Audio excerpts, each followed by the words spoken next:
Hey everybody, Zach Joyner here for Spideydude.com and the Spideydude Radio Network. Thanks for watching if you're watching us. And if you're listening to us on the audio format, welcome.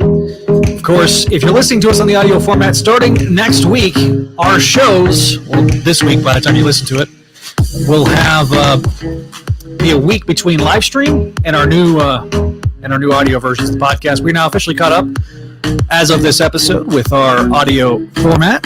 So thanks for listening. Be sure to give us a review on your favorite podcatchers. This episode is going to be a bit different, and I'm going to say it's going to be kind of broken up into two halves.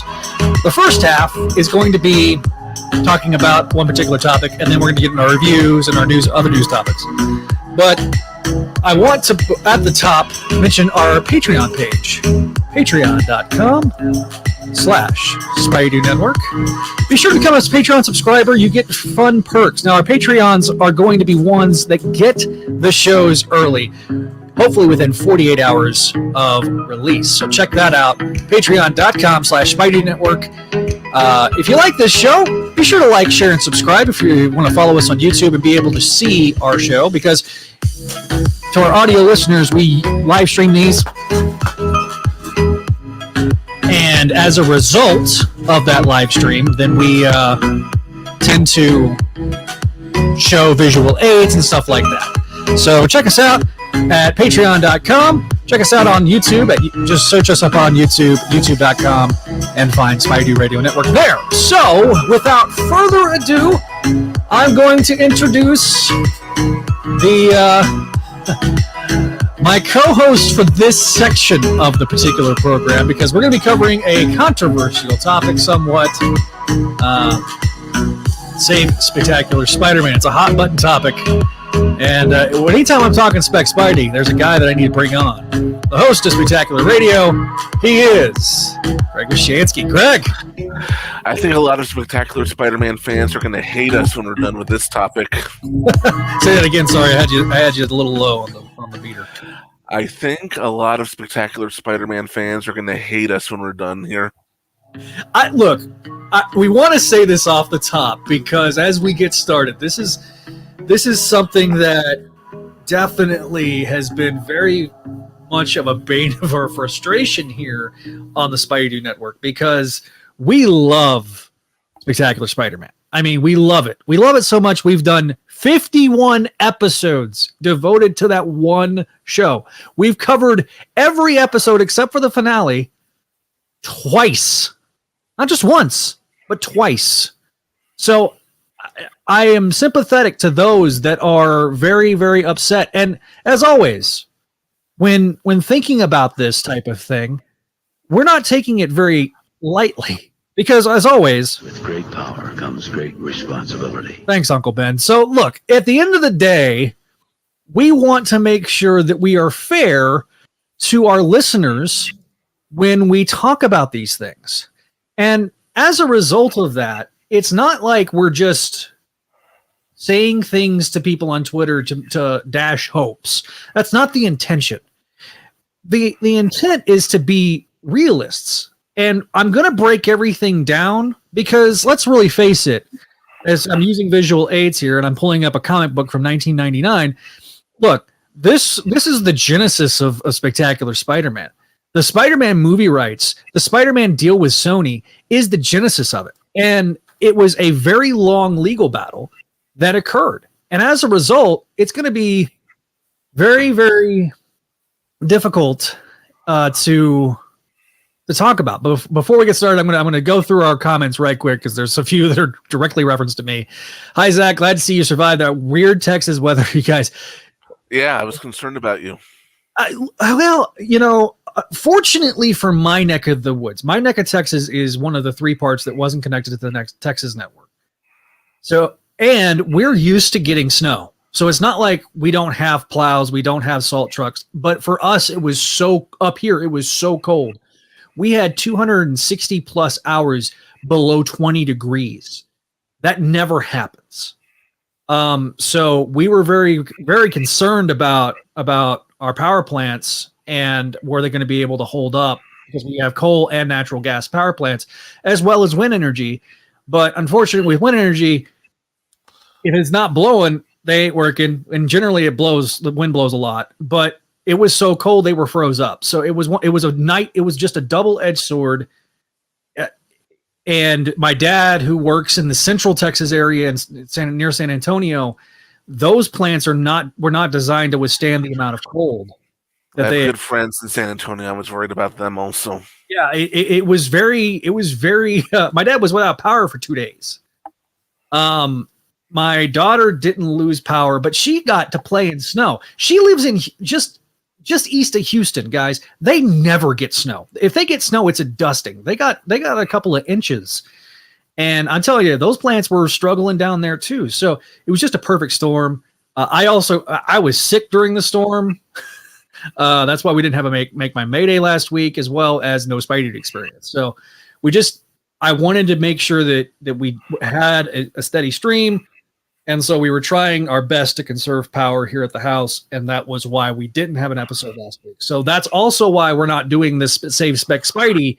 This was originally going to be its own episode, but as a result, I wanted to kind of combine these two episodes and make it into one big mega episode. So yes, so we're very glad everybody's there. SoFlo Entertainment, check him out on YouTube. He says hello to both of us. Hello. So. Yeah, Ryan is also very glad that we're okay. So, all right, let me get to the heart of the matter, so to speak, as I'm trying to upload Greg's rant. Not this Greg, the other Greg. Because if you guys have not listened to episode 51 of Spec Radio, you really do need to go listen, because it's a wide-ranging interview, but there's a good 20 minutes of Greg Weisman going into why it didn't work out. So this whole thing started back in the end of last year. Daily Spectacular Spider-Man, they're a Twitter handle that their task, they feel, is to promote Spec Spidey. And so they post Spec Spidey stuff all the time. So at 4 p.m. Eastern on a Friday afternoon, they did a tweet storm. Now, this tweet storm was hugely successful on January 9th. I contacted these guys and reached out to them and talked to them. And I said, hey, what was the results of your stuff? I'd seen it on and off, but I wanted to get it straight from the source. So they told me they got 85,000 tweets on January 9th. So Save Spectacular Spider-Man hashtag was trending worldwide on Twitter on that day. And then on February 6th, they did a similar thing. They're going to do something again in May, do a similar thing. So as friends of these guys promoted Spec Radio. They're friends of Spec Radio. We've interacted on Twitter. They're nice guys. Yeah, they are. We want to kind of go through the whole thing. So this got some traction on the comic book news sites. Comicbook.com reported fans hoping to revive Spectacular Spider-Man with online campaign. A lot of this is because of simply this. And Greg, you can kind of back me up on this. The Snyder Cut getting greenlit has emboldened a lot of people to think that just getting a hashtag trending is going to get things noticed. So it's not that simple, and I'm going to explain in detail why. So everything goes back to 1999, March 2nd, 1999. Los Angeles Times, Spider-Man studio rights to Spider-Man are untangled. So it was a very lengthy battle. I'm going to do an entire episode just. I remember. And when I pulled up this comic, this is Spider-Girl number 9. Okay, it on the back of it says Spider-Man movie web untangled, and it has New York, and this was a big deal in 1999. For those of us that remember Spider-Man being on the big screen, me and Greg both remember that it was very much a slog to get to this point. There's a lot of stuff that if you guys have not looked at Spider-Man on film, the Wikipedia page is probably one of the best sources. And I'm normally I don't endorse Wikipedia as a source, but people, it is a great place of archival stuff. This is where I got the Los Angeles Times piece, folks. It has a very detailed explanation as to what's happened. So I'm going to do a series of videos concerning Spider-Man and Sony. But then we jump to 2003. So 2003 occurs. It's almost a year after the success of the first Spider-Man film. Remember, Spider-Man 1 was the first movie to eclipse $100 million at the box office over a domestic weekend. Not over a holiday weekend, but over a domestic weekend. So as a result of it, it was the biggest success of 2002. And it was a perfect storm. People, especially Greg, you can speak to this being a native New Yorker. There was a catharsis with Spider-Man. Spider-Man's how we all felt. We all wanted to be Superman during 9/11, but Spider-Man was who we were, is who we felt like we were. Speaking as a New Yorker, there were two movies which had moments that really hit us New Yorkers up and how we felt. That came out shortly after 9/11. The first was Fellowship of the Ring. Gandalf speech when Frodo mentions that he wishes the ring had never come to me, none of this would have happened, and Gandalf about what to do with the time you were given. That really resonated after 9/11, and so did You Mess With One of Us, You Mess With All of Us in the Spider-Man movie, which came out. Those movies, the timing could not have been better, and I know that was not deliberate on the studio's part. They had no way of knowing that was going to happen. I think in Spider-Man's part, I think it was done very late in the process. It could have been. I think they may have done that in post, or may have done that like as a reshoot or something like that. I don't know that for sure. But there was a dispute between Sony and Marvel over Spider-Man merchandise, because originally there was going to be a 50-50 joint venture between the two for Spider-Man merchandise for this first Spider-Man film. So Sony and Marvel went to court in 2003. In 2004, it was finally settled.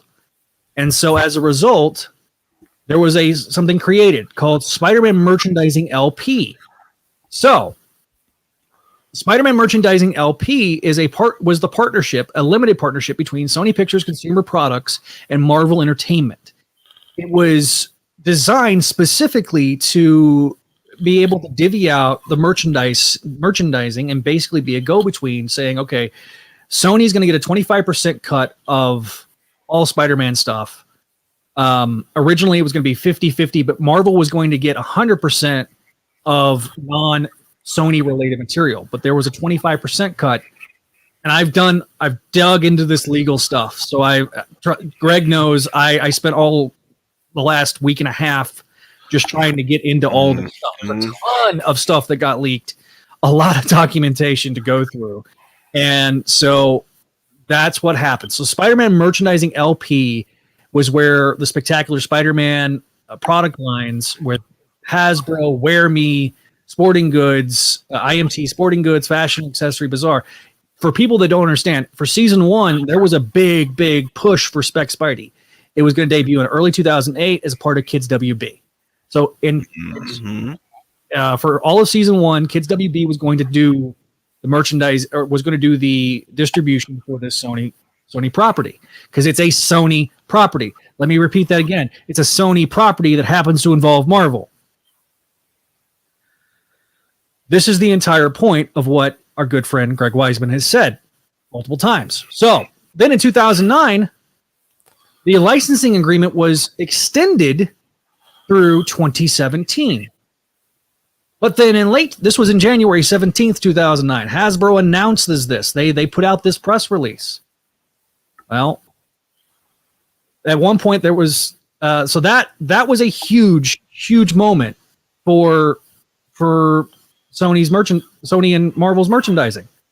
So that's another Wall Street Journal version of that 2004 story. So again, going back to this, everything was good. Right? Well, 2009, what happened?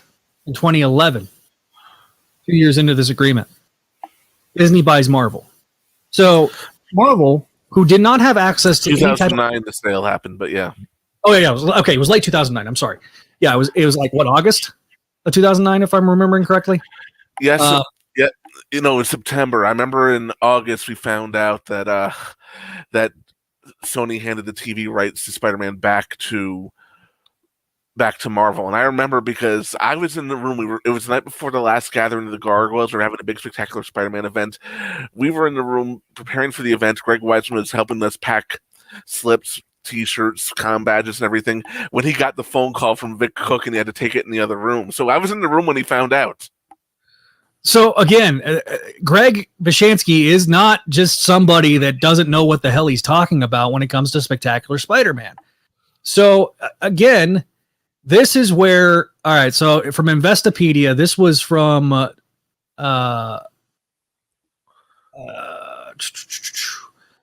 yeah, this is talking about the current deal. I have a whole tab of bookmarks, guys. Sorry, I'm trying to navigate through these. So of course, there's a change.org petition. There's 16,000 people that has already signed it. That's fantastic. And I hate this this source that I'm using. But Cosmic Book News from 2011. Sony Pictures has the rights to make and distribute Spider-Man movies, but in 2009, Sony purchased Marvel and acquired the rights to Spider-Man. However, all previous related deals remained intact. In July, they announced in the conference call that there was going to be a transaction to simplify the relationship. In the deal, we purchased Sony's participation in Spider-Man merchandising. So basically, Disney bought up the merchandising rights out from Sony. This is important because now the only way Sony makes money is by producing Spider-Man films and Spider-Man. Also, Zach, I just sent you a link in the private chat. It's a photo you might want to pull up again, just so people know and can better understand my credibility beyond the podcast. So, yeah, I'll do it. So again, I'm going to tell people that this is not. All right, so I'm going to pull this image up just so everybody knows. This is a picture of, on the right, that's Jennifer L. Anderson. On the left, that's Greg Weisman. And in the middle is some schlub named Greg. So yeah, where are we? Guess where we are? That is actually, if you watch the board. That's the infamous board, folks. That's how important and how tied into this Greg was. Okay, so when we talk about these things, we're not talking about them just to not talk about them. This is part of how Spec Radio came to be, was because of this relationship between these three people. Really, I'm just the facilitator. I'm just along for the ride. I didn't know. I had met Greg very briefly. He probably doesn't remember in 2011 because I was with Josh and Dawn and Stella, and they were doing a Young Justice panel, and I got snuck in to the press. He definitely knows who you three are now. I mean, he's obviously podcasted with you quite often, and he's met Donovan, Josh, and Stella many times at conventions. I know he knows who they are. Yeah. So I mean, we briefly met. Great guy, obviously, and then of course we've podcasted for 26 episodes. So again, I want to stress that this is where we're at with everything. So Spec Spidey is a Sony property. It is one of three animated Sony properties that Sony owns. Okay. That they have a deal with Marvel to produce. Into the Spider-Verse, Spec, and the MTV series. Those are the three. That's it. So as a result of those three, Sony has the right to distribute however they want and stuff like that. It is vitally important for people to understand. In order for Spec Spidey to return, Marvel would have to come to Sony and say, hey, let's revive this property. It's in Marvel's court now. It's no longer in the court of Sony. Sony has no control other than Into the Spider-Verse, a deal that they have made with Marvel to produce. That's it. Yes, they can do hour-long TV specials, because somebody tried to throw some documentation at me, and I couldn't reproduce it. I'll be honest with you. And trust me, I dug my waist deep into the legalese of the specific deal that was done in 2011, because that was obviously leaked via WikiLeaks. So, as a result of that, it is very important for people to understand that there's no way that they're not going to sit there and use their own resources. Marvel now suddenly has access to Pixar. They have access to Disney television animation. They have access to Disney Animation Studios itself. Also, I'd like to state for the record, Greg Weisman is the guy who believes in bringing things back. If he believed for even a moment that there was a chance Spectacular Spider-Man could come back, he would be promoting, telling fans to contact Sony. He'd be promoting hashtags like he did with Keep Engine Young Justice, like he's doing with Keep Engine Gargoyles. I mean, he's not playing favorites between his shows. He loves all of his shows equally. Maybe Gargoyles a little bit more because that's an independent property that he created himself from scratch. But really, he does not play favorites. So this isn't a Young Justice versus Spectacular Spider-Man thing. Which I've seen some of that as well. Yeah, look, Young Justice is a wholly owned property. The intellectual property, the studio that creates it, and the means of distribution are all owned by the same company, AT&T. Same thing with the Snyder Cut. They owned every bit from the intellectual property to the production studio to the distribution method with Justice League. With Disney and Clone Wars, they own Lucasfilm. The means of distribution, Disney Plus, and they own everything. They own the intellectual property by the acquisition of Lucasfilm. So it's not the same thing. Marvel owns intellectual to buy property. Sony. Yeah, they would have to buy Sony Pictures and Sony Animation. And the only way they're ever buying Sony is if maybe they buy the entire country of Japan first. Yeah, look. Now, did Sony Pictures set themselves up for a divestment? Yes, they did. They set Sony Pictures up for divestment, and as a result, I don't know what happened to my camera, but they set Come back, Zach. Come back. They set themselves up for a divestment, and so as a result of that, it became, it might be easy for Disney to acquire Sony, but even then, they would still have to make sure that in that acquisition, if they're wanting to acquire Sony for every bit of the Spider-Man aspect, then they're going to have to make sure that the MTV property and Spec Spidey are included. And that's the only way it's going to be revived. And so I'm going to play part of our question from Greg, if Greg's good with that, and then we're going to talk over it. So definitely go back and listen to it on episode 51 of Spec Radio. Kind of the definitive we hope to be, and what we always tried to make it as, is a definitive show about this show. Oh, you sound like Vic.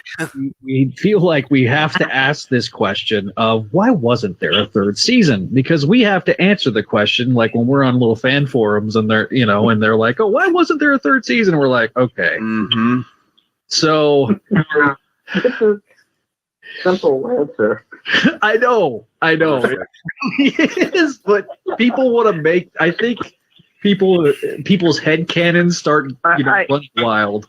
I think that the answer is complicated. It's just not as complicated as people, it's not as conspiracy driven as people would like to think, but right. It is a complicated answer. Usually, whether a show, not always, unfortunately, but usually whether a show makes it an additional season is a pretty simple mathematical equation.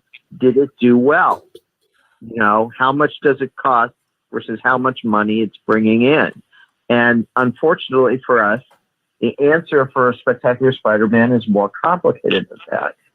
And it goes back to the fact that before Marvel was a studio, when it was just a comic book company, it would license its properties to other studios.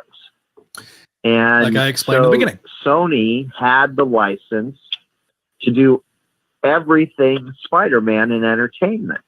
Obviously, the big ticket item for that in those days were the big Sam Raimi Spider-Man movies. Yep. And we came in as Sony's second animated Spider-Man show. They had done a show for MTV already, and we came in and we were their second shot at doing Spider-Man in animation. But for Sony, the big money, obviously, was in the movies. And at some point, Marvel and Sony's relationship was fairly contentious legally. While we were at Sony, Marvel sued Sony 3 times over Spider-Man. And I don't mean over our show. I mean over the property in general. I don't know that those lawsuits ever went to court or anything like that. They were settled out of court. I did look this up. I know that they filed. We had one Here's Vic. part of that did affect us. Our first DVD. Yeah, you're right. It did, and because. Go ahead. That's true. We had originally had plans to have extra footage. In essence, each of our arcs would be edited together as a movie. Everyone was well aware of those plans, but after the first DVD came out, Marvel sued Sony and said, "You can't do this." Which happens all the time in entertainment, folks. Yeah, they said you can only release them as they aired on TV as 3 separate episodes. So, right. So, by the way, I think that would make that first DVD a collector's item if whoever has it. I've still got it. I'm going to buy it eventually. So, because of all this, at some point, while we were making season 2, in order to get some concession on the feature film front, Sony agreed to give the animation television rights back to Marvel. Of course, by this time, Marvel was a very successful producer of movies in their own right, and you have to imagine there was some quantity of frustration over the fact that, they're having all this success with Iron Man and Thor and Captain America, and they're building towards their Avengers movies and all that stuff. And yet their one big marquee character, Spider-Man, their single biggest character that they have, they can't make a movie about. And they can't make an animated series about. So at some point,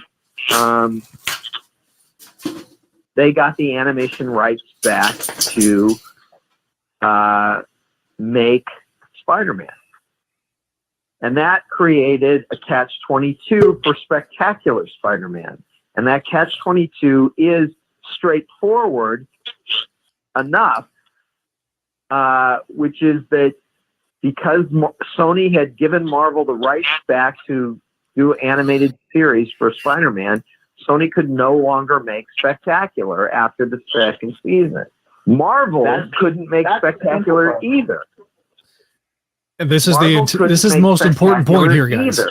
Because Sony owned the version of Spider-Man that was Spectacular. So the only way Marvel could make Spectacular is that they licensed the Spectacular version from Sony. And you can sit there and go, well, then why didn't they do that? And it's like, because that would have been idiotic. And it really would have been. Mm-hmm. I understand why for us who made the show and for fans of the show, it doesn't sound idiotic. But financially, it's idiotic. Yes. And keep in mind, these are companies that have to earn money for their shareholders. Right. Why would Marvel pay Sony, having gotten the rights back to the character, why would Marvel pay Sony to do their own character when they could just go and make their version? Okay. So at this point, and I love that comment goes, I stepped away and Greg Weisman shows up. Well, that's because of the clip from Spectacular Radio episode 51. So look, that is the most important aspect. If I am Marvel and I suddenly now have access to a production studio that produces animation and has done it for 100 years almost, why would I sit there and license the Spectacular version out and to utilize it? Because Sean Galloway's designs are owned by Sony. They're not owned by Marvel. They're not owned by Disney. So And the episodes and the scripts are owned by Sony. They're not owned by Marvel or Disney. That's why, as Vinkman says, I have the complete Blu-ray series on Blu-ray of Spectacular. Well, so do I. So does Greg. Greg has almost every bit of Spectacular merchandise. He's got the toys. He's got the first set of DVDs, the individual DVDs that they did. You have the DVD set that they came out with too. Yes. So again, we want to make sure that everybody understands here that this is something that's very, very complicated. And as a result, trying to save Spectacular Spider-Man is going to be, it is a monumental effort. It's not as easy as everybody thinks it is. I know people are like, well, we're going to vote with our wallets. Well, then go, every time they produce something Spectacular Spider-Man, go produce it. Go buy it. But I'll also say this, doing just a hashtag is not going to be enough. And this is where I want to ultimately end this topic at. Before you do, I want to give an anecdote. I had someone come at me on Twitter a couple weeks ago because I was trying to explain to someone why Spectacular Spider-Man isn't going to get a third season ever, most likely. And then this guy comes up to me and says, yeah, it is. They're making it. And I say, excuse me? And he links me to this fanfic project, which is apparently doing their own animation and their own voice acting. And he said, this is the third season. I asked him, is Greg Weisman writing this? Is Vic Cook producing it? Is Sean Galloway designing the new characters? Is Josh Keaton voicing Spidey? Did Marvel and Sony sign off on this? No!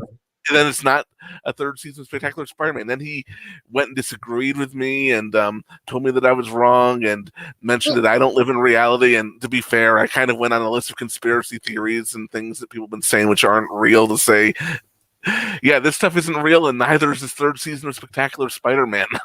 Again, I shared the image earlier. This is a guy that knew everybody that worked on the show, like personally knew everybody. It's not like Greg's just he's just some guy that happened to know Greg Weisman through Gargoyles. He knew the guys. He knew the people. He was there, especially for season 1. Like we told a bunch of these stories in the early episodes of Spectacular Radio. We talked about. I spent quite a bit of time at the studio while they were doing post on season 1 and pre on season 2. Yeah. So again, I saw the mutated Craven design on someone's office wall over a year before any of you guys saw it. So at the end of the day, what can you do? And I'm going to say this: start writing letters to Sony. Say, hey, because that's going to be the only way this is going to work. They're going to have to, and it's not the same thing as the Tom Holland movies. Later on in the clip, Greg actually talked about that.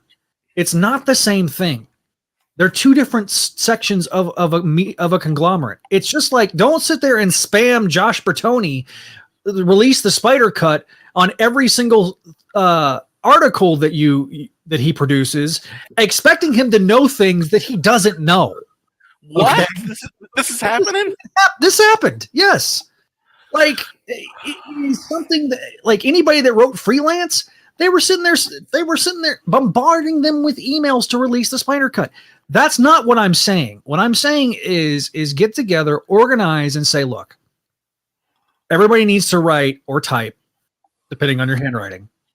Handwritten's even better. Find out who the people that you need to contact at Sony are. Say, hey, and I will look it up. I will tweet it out. I will find out. I will. Me and Greg will talk to. We'll reach out to Vic, and because I'm sure Vic will know or Greg will know, and say, look, if you guys want to try to get this thing going, start a letter writing campaign. Do snail mail. Don't do email. At a certain point, until it becomes spamming, it's not worth it. So at the end of the day, just start doing things that are not just spamming a hashtag. It's cool when it trends.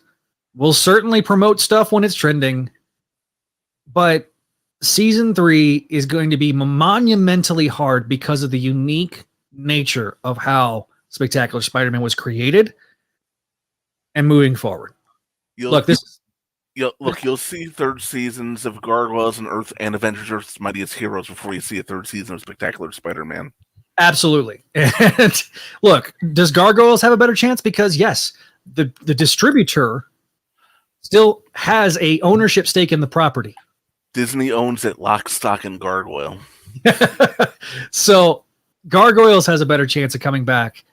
And Young Justice, the reason that Young Justice came back was because they wanted content for their streaming service. DC did. And it was And they didn't need to get lawyers involved. No, and they don't need to get lawyers involved. Exactly. So again, there's ways of approaching this. If you want to do it the Spider-Girl way, that's a great way of doing things. Get organized, set up a website. We'll help as much as we can. Okay. We're willing to help within reason, but we're not going to sit there and promote something, like Greg was talking about, that's fan made, that doesn't have any of the voice cast, that doesn't have anybody involved with the project. It's fan made. If you want to link it to us, we'll promote it in terms of just showing people that, hey, this is something that fans did, but we're not going to sit there and endorse it. Yeah, and just for the record, so they don't think I'm being the big meanie, there was a case like this back after Gargoyles was canceled in 1997, where a bunch of fans got together to do their own fan fiction continuation of Gargoyles, and they posted on their website, "This is based on Greg Weisman's master plan." It really wasn't. They had a disclaimer saying, "Oh, we have no relationship with Greg Weisman." But to this day, there's still some people out there who I see say, "Oh, there's this fanfic thing out there where they wrote Greg Weisman stories for him," and don't misrepresent yourselves. Don't do it. Yeah. I mean, that's a lawsuit waiting to happen. So again, we're not going to sit there and get terribly involved in that. If somebody sends it to me, great. Will I look at it? Sure. Will I promote it? I'll be honest, probably not, because I don't want to do anything to sabotage our relationships with guys like Greg, guys like Vic. I'm not going to put them in a position to be, feeling compromised with us. Okay. I'm not going to put Greg Bashansky over here in a bad position either. So I'm just going to tell you, I'm probably not going to promote it. And I misspoke just now, but at the end of the day, we want to see season 3, but it's just probably not going to happen. And it's just, don't get your hopes up. Don't get your hopes up. Go back, listen to episode 51 of Spec Radio. Let us know in the comments below what you guys think of this particular section. Because Greg, are you going to stay, or are you going to jump off? I'm going to jump off, but I do want to say that the issue that came out today of ASM is fantastic. I know they're going to go into it in much more in depth, but I give it an A+. Beautiful art, a beautiful conversation between Peter and MJ, and a great cliffhanger ending that I love to see, and I hope good comes out of it. So I can't stay for the discussion, but there's my review. There you go. All right, Greg.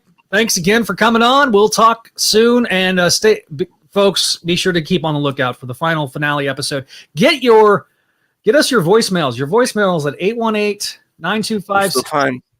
Yeah, there's still time. We're going to post like a drop dead date on our various social medias to get that content into us. Let us know what you think. 818-925-6631. If you like this particular program or any of our programs here on the Spideydude Radio Network. And we'll play those we are going to play some voicemails on the finale, just like we did tonight with the clip of Greg Weisman. There may even be a few surprises.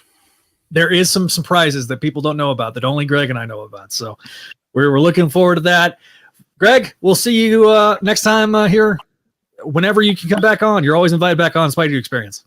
And I will be back. And everyone stay spectacular. To quote the ending of a earlier Spectacular Spider-Man podcast, which I'm going to say some nice things about in the finale. Yeah, we'll talk about that definitely in the series finale of Spec Radio. Thanks again, Greg. All right. So, thanks again to Greg for coming on. Vinkman says, "Night, Greg. Good to see you." So, thanks again, Greg, for helping me kind of bring context to this Save Spectacular Spider-Man # movement. All right. So, ladies and gentlemen, back to our main event of the episode. And we're going to switch gears. We're going to go to the news topic of MCU Spidey 3. Speaking of Sony and Spider-Man, but I'm going to bring back my cast of characters like P. Thuggin. Oh, I didn't see you there. Hey, Zach. How you doing? I'm doing good, buddy. Thanks for letting me and Greg indulge ourselves with the # Save Spectacular Spider-Man. Well, I didn't know if you knew this, but this is your show.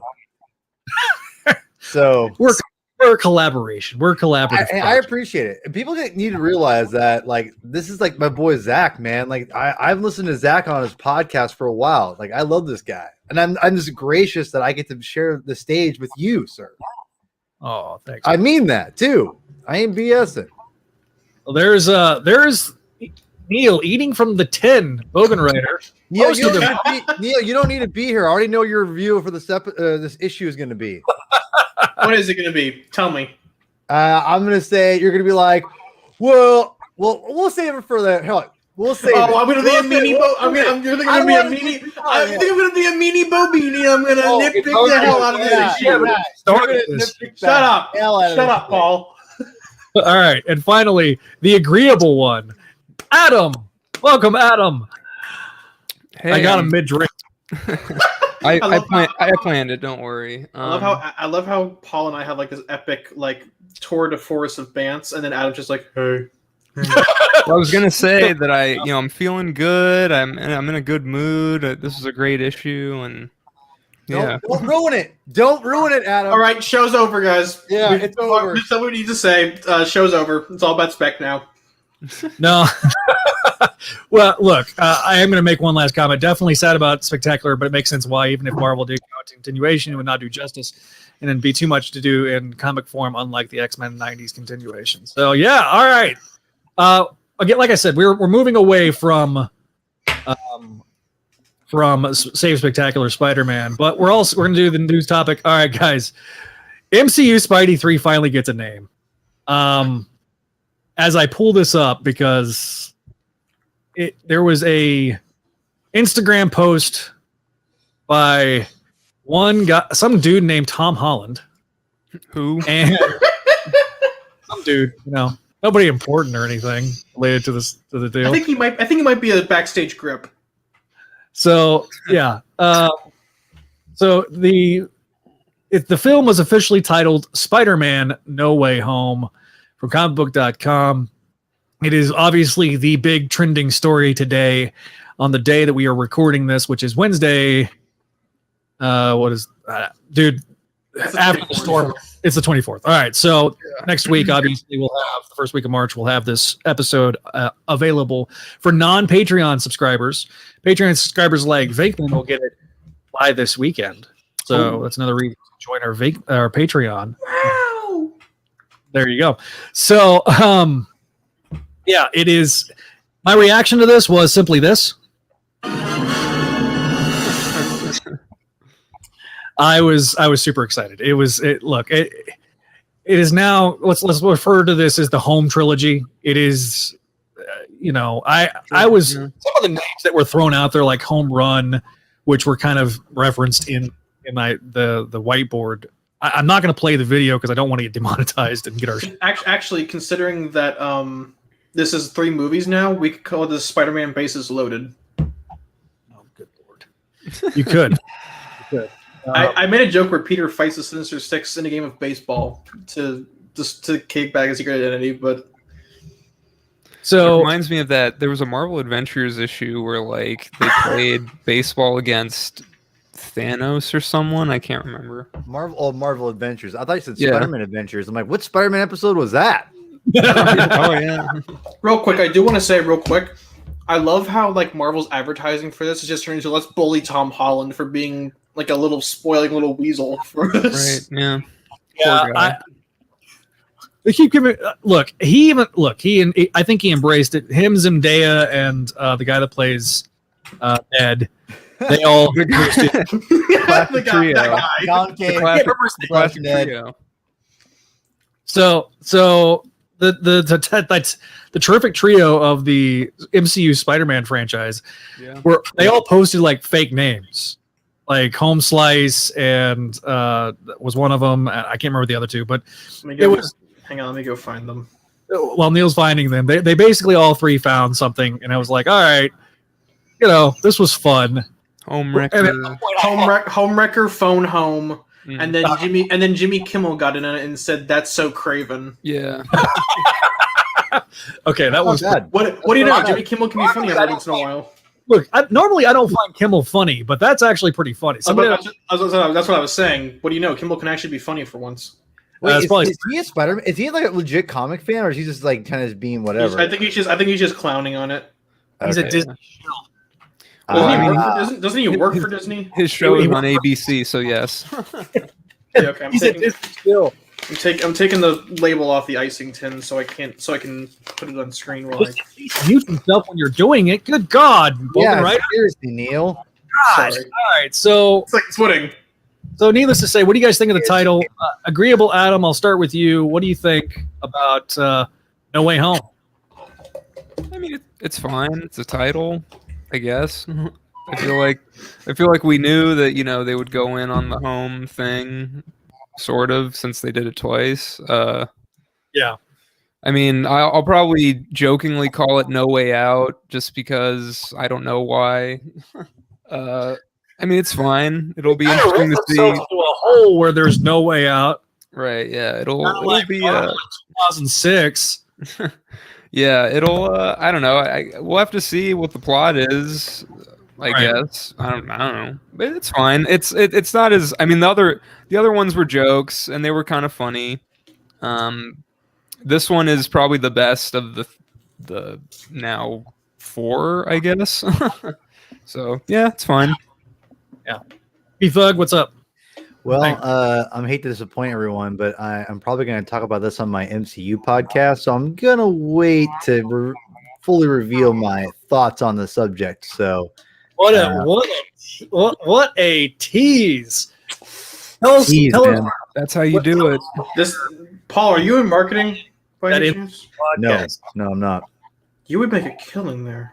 Nah, not really. No. Actually, then again, I don't need you rolling up on my job. So That's true.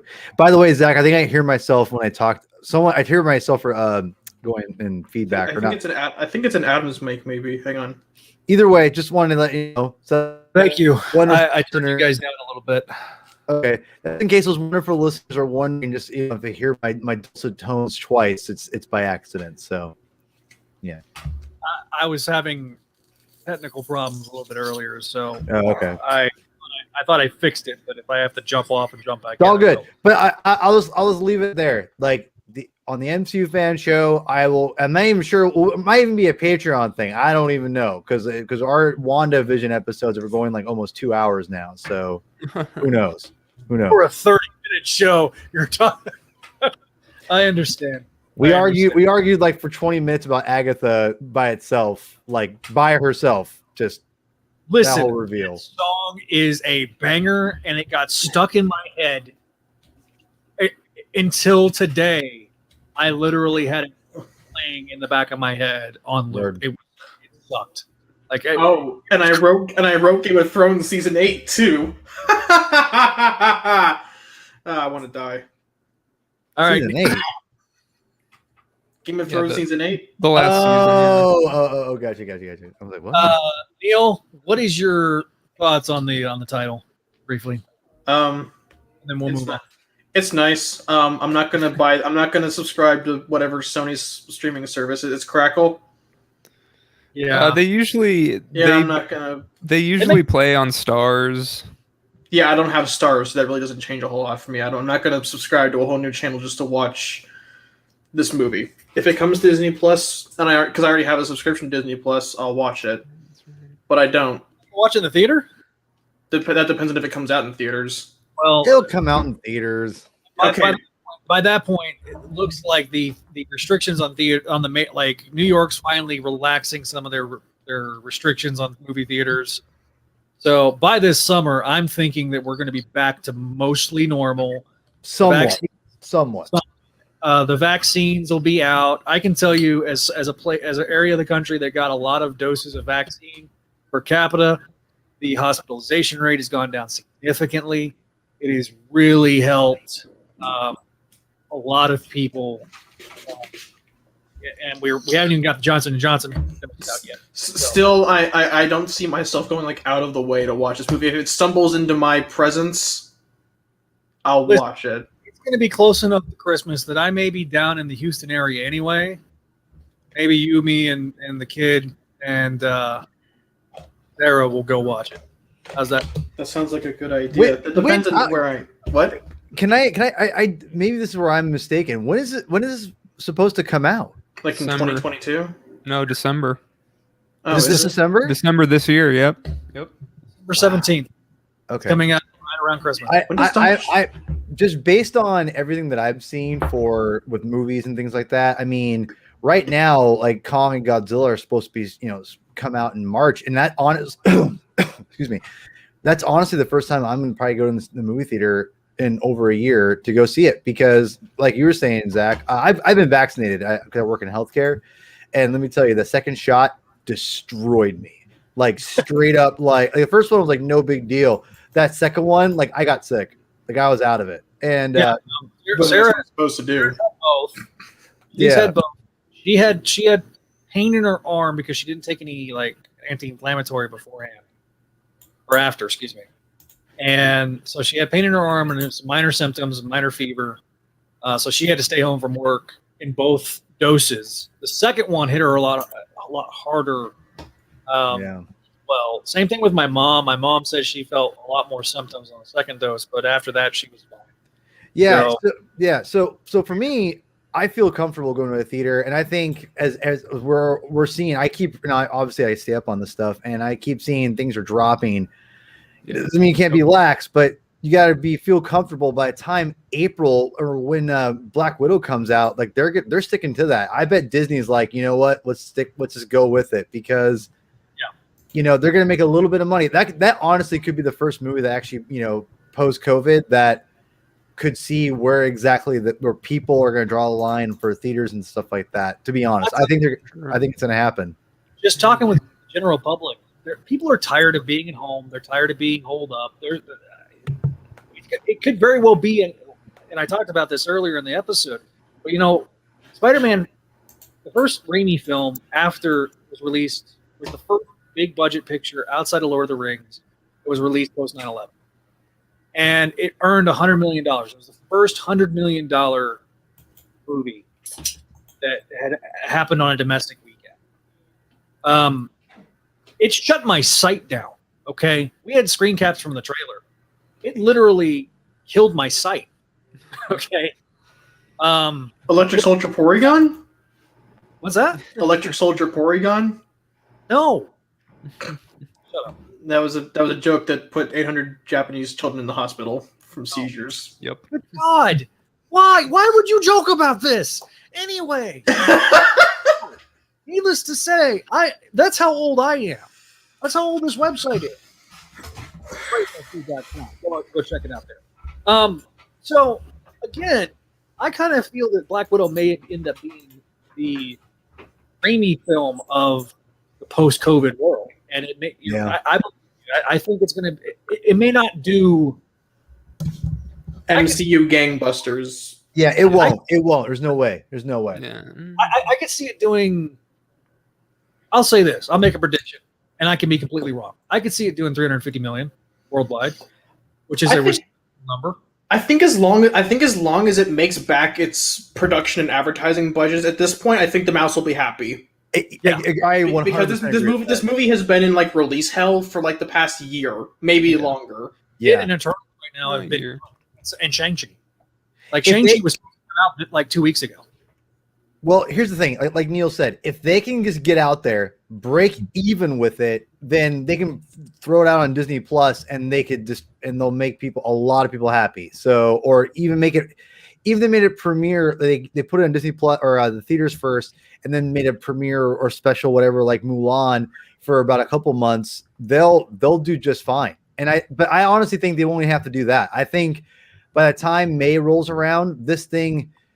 And I don't condone this, but I think people are going to get really lax by April, to be quite honest. If things keep going the way they're going and the vaccines keep going, it's going to get to a point where people are going to start feeling a little too comfortable. And I think, you're going to see people kind of acting like normal, to be honest. I mean, whether it's right or wrong. What was that, Neil? I lost my train of thought. I'm sorry. Oh, it's okay. No, it's fine. No, so I say all of this to say this. I think Spider-Man will definitely come out in Christmas time, and things are. I just remember there's a bunch of a bunch of new strain variants that are popping up in the UK, and it wouldn't surprise me if they made their way over to the US. And we'll see. Look, the way that these vaccines have been designed, they seem to be, especially the Moderna and the Pfizer, they seem to be able to handle variants. Yeah. Pretty well because of the nature of their design.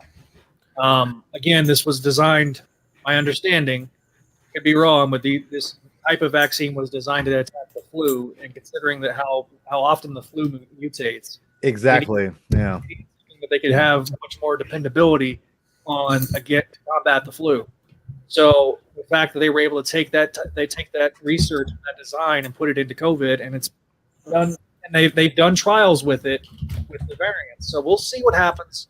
It's something that we probably get every year and get a booster shot, after the initial rollout of the vaccine. And I don't bring that up to deliberately make a damper in people's relief that things are finally coming to a close. I say that mostly just to say remain vigilant about the situation that we are in, and great point.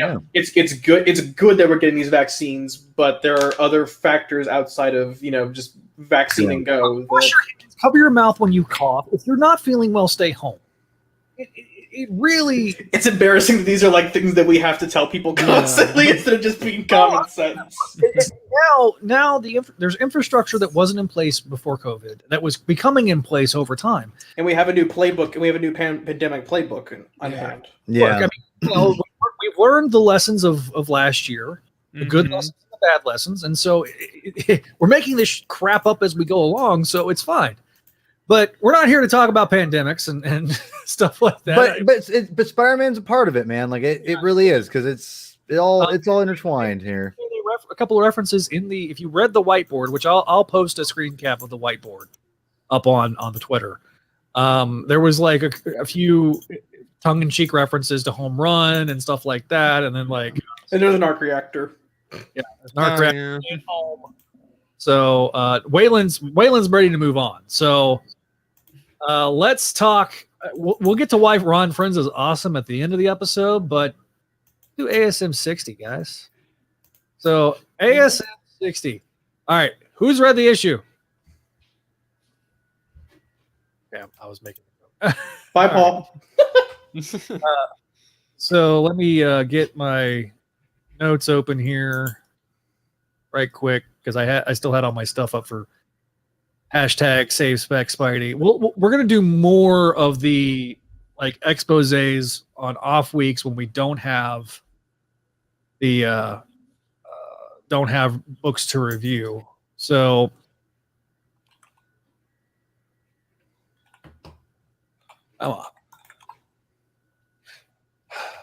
my apologies for the dead air. Your nose crash?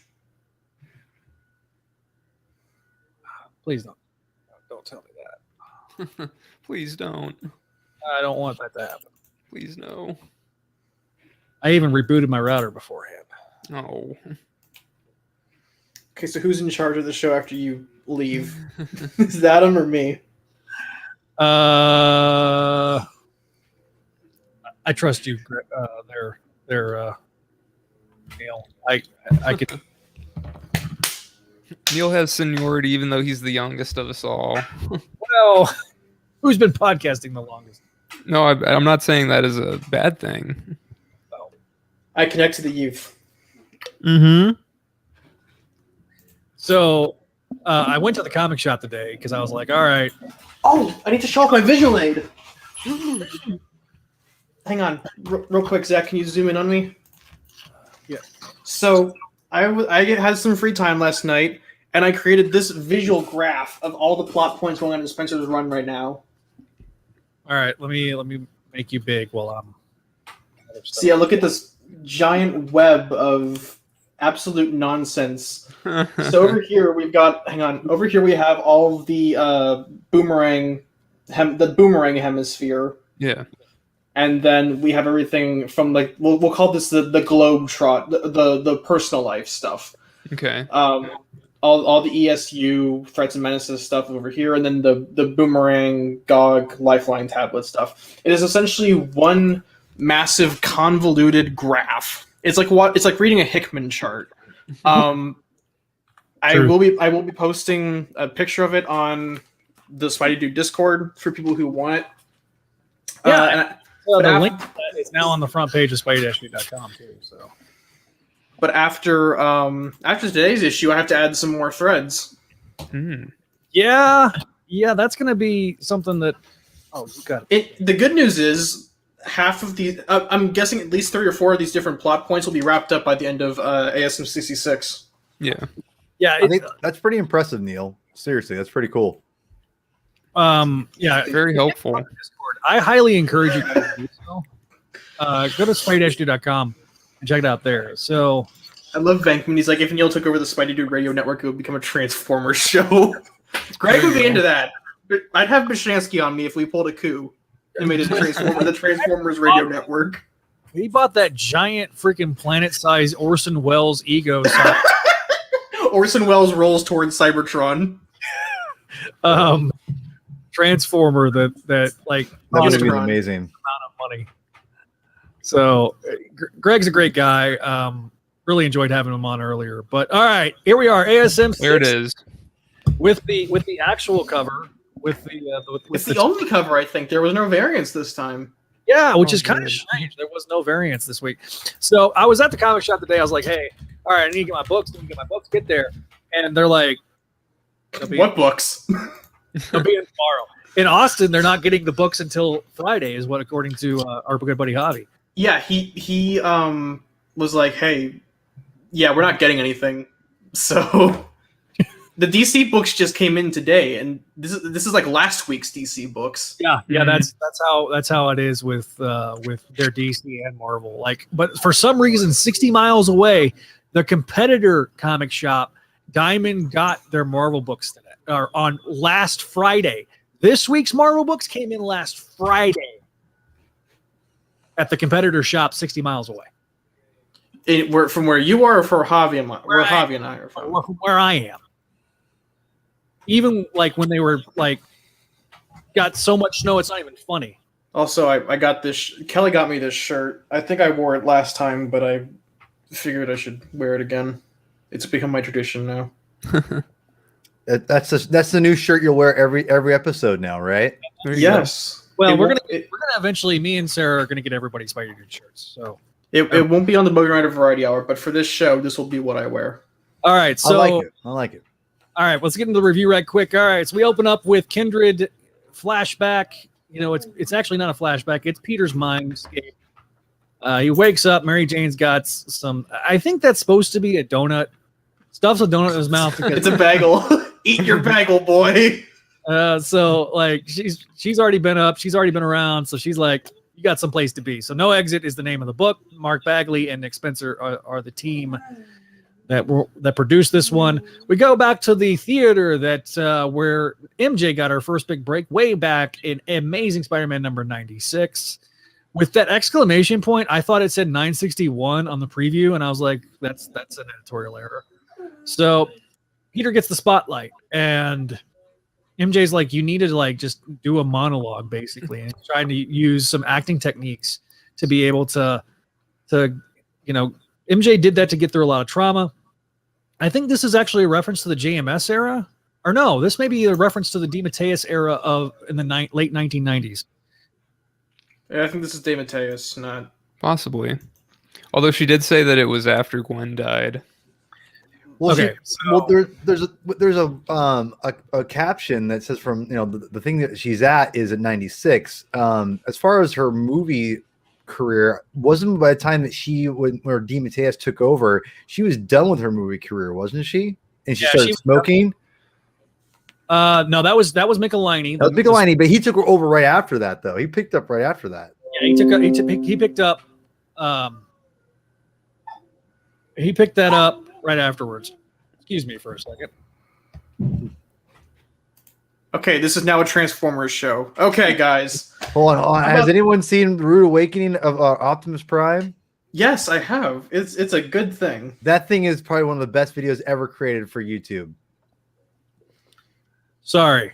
It's okay. Dogs do that. I have the It's- same experience, Zach. It's okay, Zach. I'm planting the seeds of my Transformers revolution. It's happening slowly but surely. All right. Adam, slowly but surely. Peter How then ominous. goes back to the mindset, and instead of Mary Jane sitting there, it is It's the guy. Kindred. It's your boy. So Peter has a very difficult conversation with what would be Harry, and it's Mark Bagley with a ton of Peter Parker expression, and he's just like, "Tell me what to do. Just tell me what to do." And then you have this beautiful, utterly beautiful page of silence, where it's Mary Jane consoling Peter.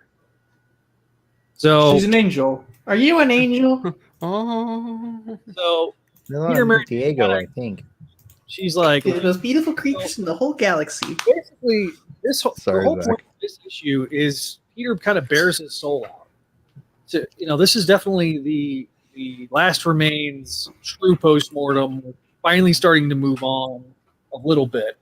It's still there in the background, but Peter's confronting his demons in this issue very metaphorically. And MJ's like, we're going to do the premiere. We're going to, Peter's trying to not have her abandon her career. And so she's like, you're letting me? I'm doing this on my own. I'm in control. And as I relight myself back up, whoa, way too bright. All right. So the needless to say, Peter takes off to go to school, and Oh no, Dr. Connor's class. I forgot. he forgot to go back to Dr. Connor's class, even though he's only died 4 or 5 times since the last time he went to class. But Several times. yeah. I wish they had done like a oh no, Dr. Connor's class. I almost forgot. I was so busy with what I was doing that I almost forgot. so It's coming. I'll have faith. I've been making that joke since issue 2. I wanted to pay off. So a mysterious redheaded figure starts walking in the room, and then we reveal this gorgeous 75% panel of Mysterio. Look at his 6-pack. He's flexing. He's flexing right now. Listen. If you're in the front of a supermodel, you kind of got to flex out. You know what I'm saying? So, needless to say, It is strictly platonic. MJ is still working with Mysterio. That plot point was not lost, even though that the Amazing Mary Jane book may have went away, but Mysterio subplot is still there. So Mysterio is, in fact, I guess, not dead. As opposed to last time we saw him, it looked very much he was dead. But again, it's Mysterio, and he's only died several times. We then cut to the road to hell, where Doctor Strange, who makes another guest appearance, where he's some bouncer's like, there's no vision. And needless to say, Doctor Strange completely owns this dude. Walks into this room, and this very familiar font starts dripping across the page, so to speak. And it's a conversation between Doctor Strange, a mysterious person. He says, "Tell me, devil, what is wrong with Peter Parker's soul? To be continued." Listen, Bucko, I have a movie coming up, so I'm at my most powerful right now. Who could it be but Mephisto? This is essentially Spencer. Okay, so Spencer's kind of had the gun out, and he's been holding the gun in his hands. This is him pointing and firing it. Yeah, at all of us. This has been heavily hinted since really from the beginning of the run. This is, when you talk about this being an important issue of the run, this is definitely one of those. And as a result, One More Day was the third rail that nobody wanted to touch. And I had this conversation with my comic shop owner, and I was like, but then again, this is the same guy that made a version of Captain America a Nazi. Whoa! Don't. Hydra aren't Nazis. Hydra is not Nazis. Okay, Anyway. but I understand that. How But the average casual doesn't, because True, they filled up on the MCU and they associate Hydra with the Nazis.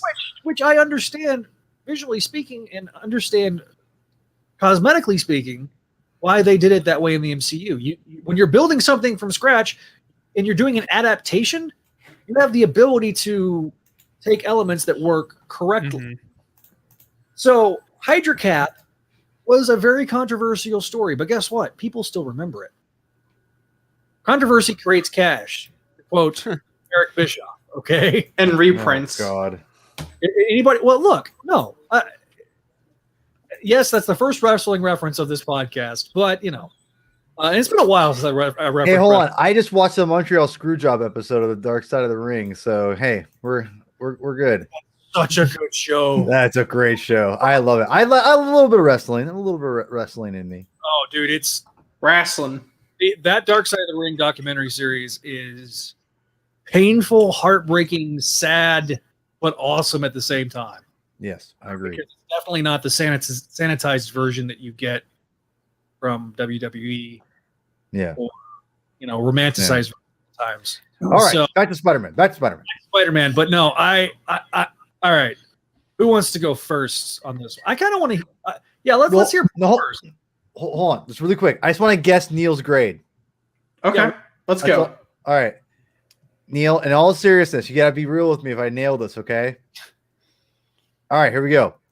Okay. I think Neil's gonna give us a B-. You're wrong. Shut up.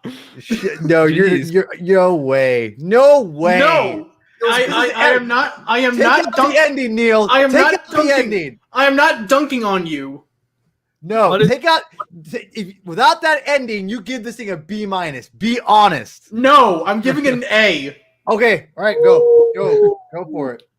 Go. Okay, so one of my major problems with Bagley. This is specifically focused on Bagley. Let's take him to town first. Okay. One of my problems with his art in this current run of ASM has been his inkers. John Dell is a blight upon his work because it's like unfinished lines all over the place. Whatever happened, I guess they got Andrew Hennessy for more page space, and I greatly appreciate that he's there for much longer than John Dell. In fact, I think there's only like 2 or 3 pages where John Dell was there. So art has substantially become a more stable feature of Spencer's run now. Not only that, but story-wise, this was exactly what Spencer needed to do after Last Remains, was give us a Peter and MJ issue, especially because of how prevalent MJ and Peter are to, Spec 200 and Best of Enemies and Kindred. This needed to happen within a relatively small time lapse after Last Remains, and I'm glad that before we go into the next big arc that takes out 3 or 4 of the plot points of my visual aid, that we get a Peter and MJ scene. It's great that Spencer's reaffirming the relationship. Everyone was panicking because we saw the Kindred tentacles on the cover, and we're like, oh god, MJ's gonna die. And I'm glad that Spencer has the tact and respect and love for Peter and MJ's relationship that he didn't yank the carpet out from under us and kill MJ. But I think this is essentially a promise that MJ is going to be back in the book more often now, because her solo book is forever canceled. It will never get a second trade. I'm going to say that Leah Williams deserves a lot of credit for making that Amazing Mary Jane series work, and she's a good enough writer that I think that second arc would have been kind of fun because there was a fun aspect to that series. But I'm glad that honestly that MJ's back. So I agree with you. And she was stuck in limbo for God knows how long because of witness protection. It will never get resolved. I'm sorry, it's not going to happen. It's fine. That's to me. That's fine. I don't care. They should let Leah write an annual where it wraps up the story. Or they can even write a throwaway one like, "How was witness protection?" Oh yeah, it was fun. I mean, guess. Yeah, or they could just scrap it all together. But yeah, Paul, I'm gonna dunk on you. I gave this an A. You didn't dunk on me. I'm stoked you gave it an A. That's not dunking on me. That's giving me the assist. My only con is that Kindred is still in the box, and we haven't done anything with him, even though this kind of heavily teased Kindred, like having a presence. Yeah. His presence was there, but it wasn't in the way that we expected. And I feel like the cover it. This is not necessarily a problem with this specific issue, but with Marvel's editorial solicits, Right. they have nothing to do with the book. That needs to be resolved. Good. It keeps everyone guessing. Yeah. Yeah. That. Yeah. All right. So Get your house in order before you decide to change the world. Paul, what's your grade? My grade, I'm going to give this a solid A. I think this was a fantastic issue. For those who listen to the show or watch the show, if you will, I love what Nick Spencer is doing, and we're getting in it. I love the insight of Peter Parker's emotional journey through the trauma that he lived through Kindred. I love seeing and going through all the superheroes when they have to deal with loss or whatever from these ramifications. That's essentially what stays, and that's what's permanent in comic books, right? It's the characterization that most of the time that comes in, and the experiences they have. That's what, death's not permanent, all that stuff. But at least with this and with a storyline, this is going to have a lot of ramifications on Peter going forward. And I love that we've saw a little bit of fallout from that. That's not just directly tied into Kindred and following that up. It's Peter living with the trauma. It's living with those things that he had to deal with. And I think what I love about this issue in particular is that we have Mary Jane. Do me a huge favor. Can you mute yourself? I keep hearing clicking and it's driving me nuts. Oh, sorry, that's my pen.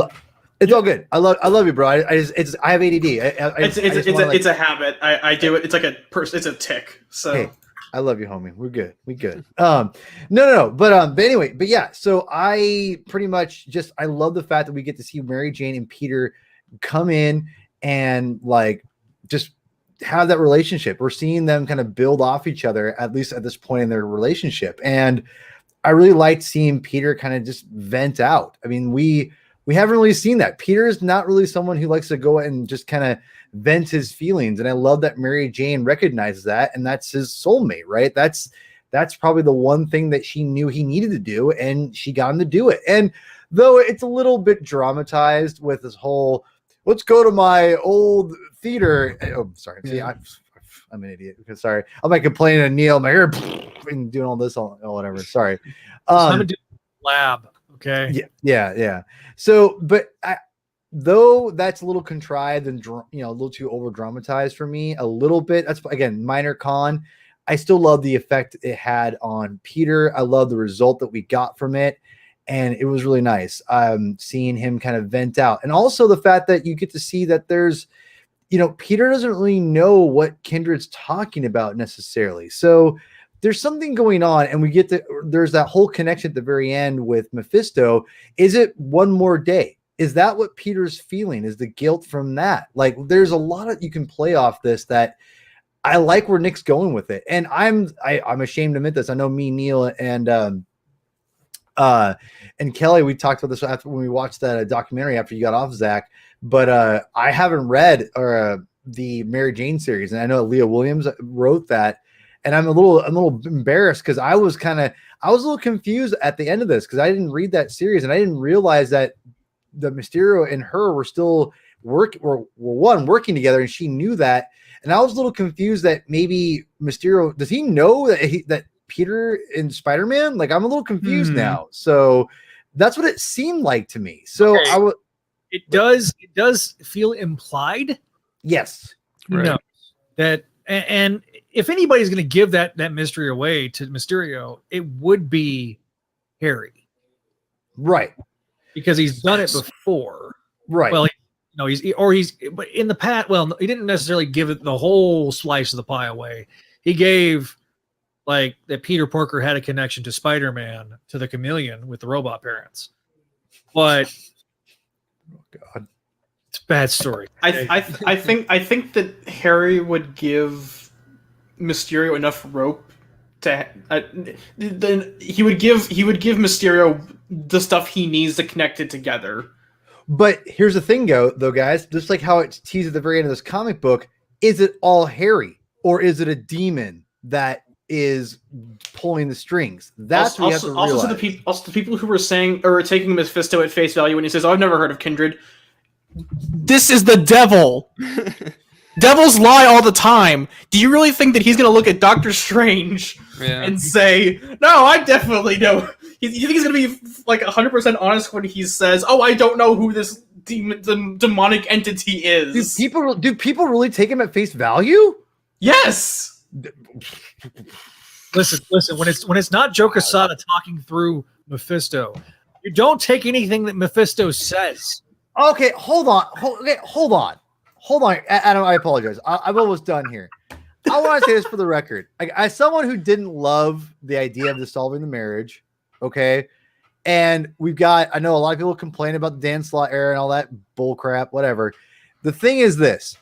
I always thought in my heart that One More Day would get retconned at some point. I knew that. I knew one day, and it's happening. And I'm very thankful. And the story we're getting for this retcon at the start of it has been great. I'm loving it. And I just got to say that this has been great. I'll end my review, at least at this point on this, that I'm glad it's coming. And I'm glad that this is the first indication that officially that's what's happening.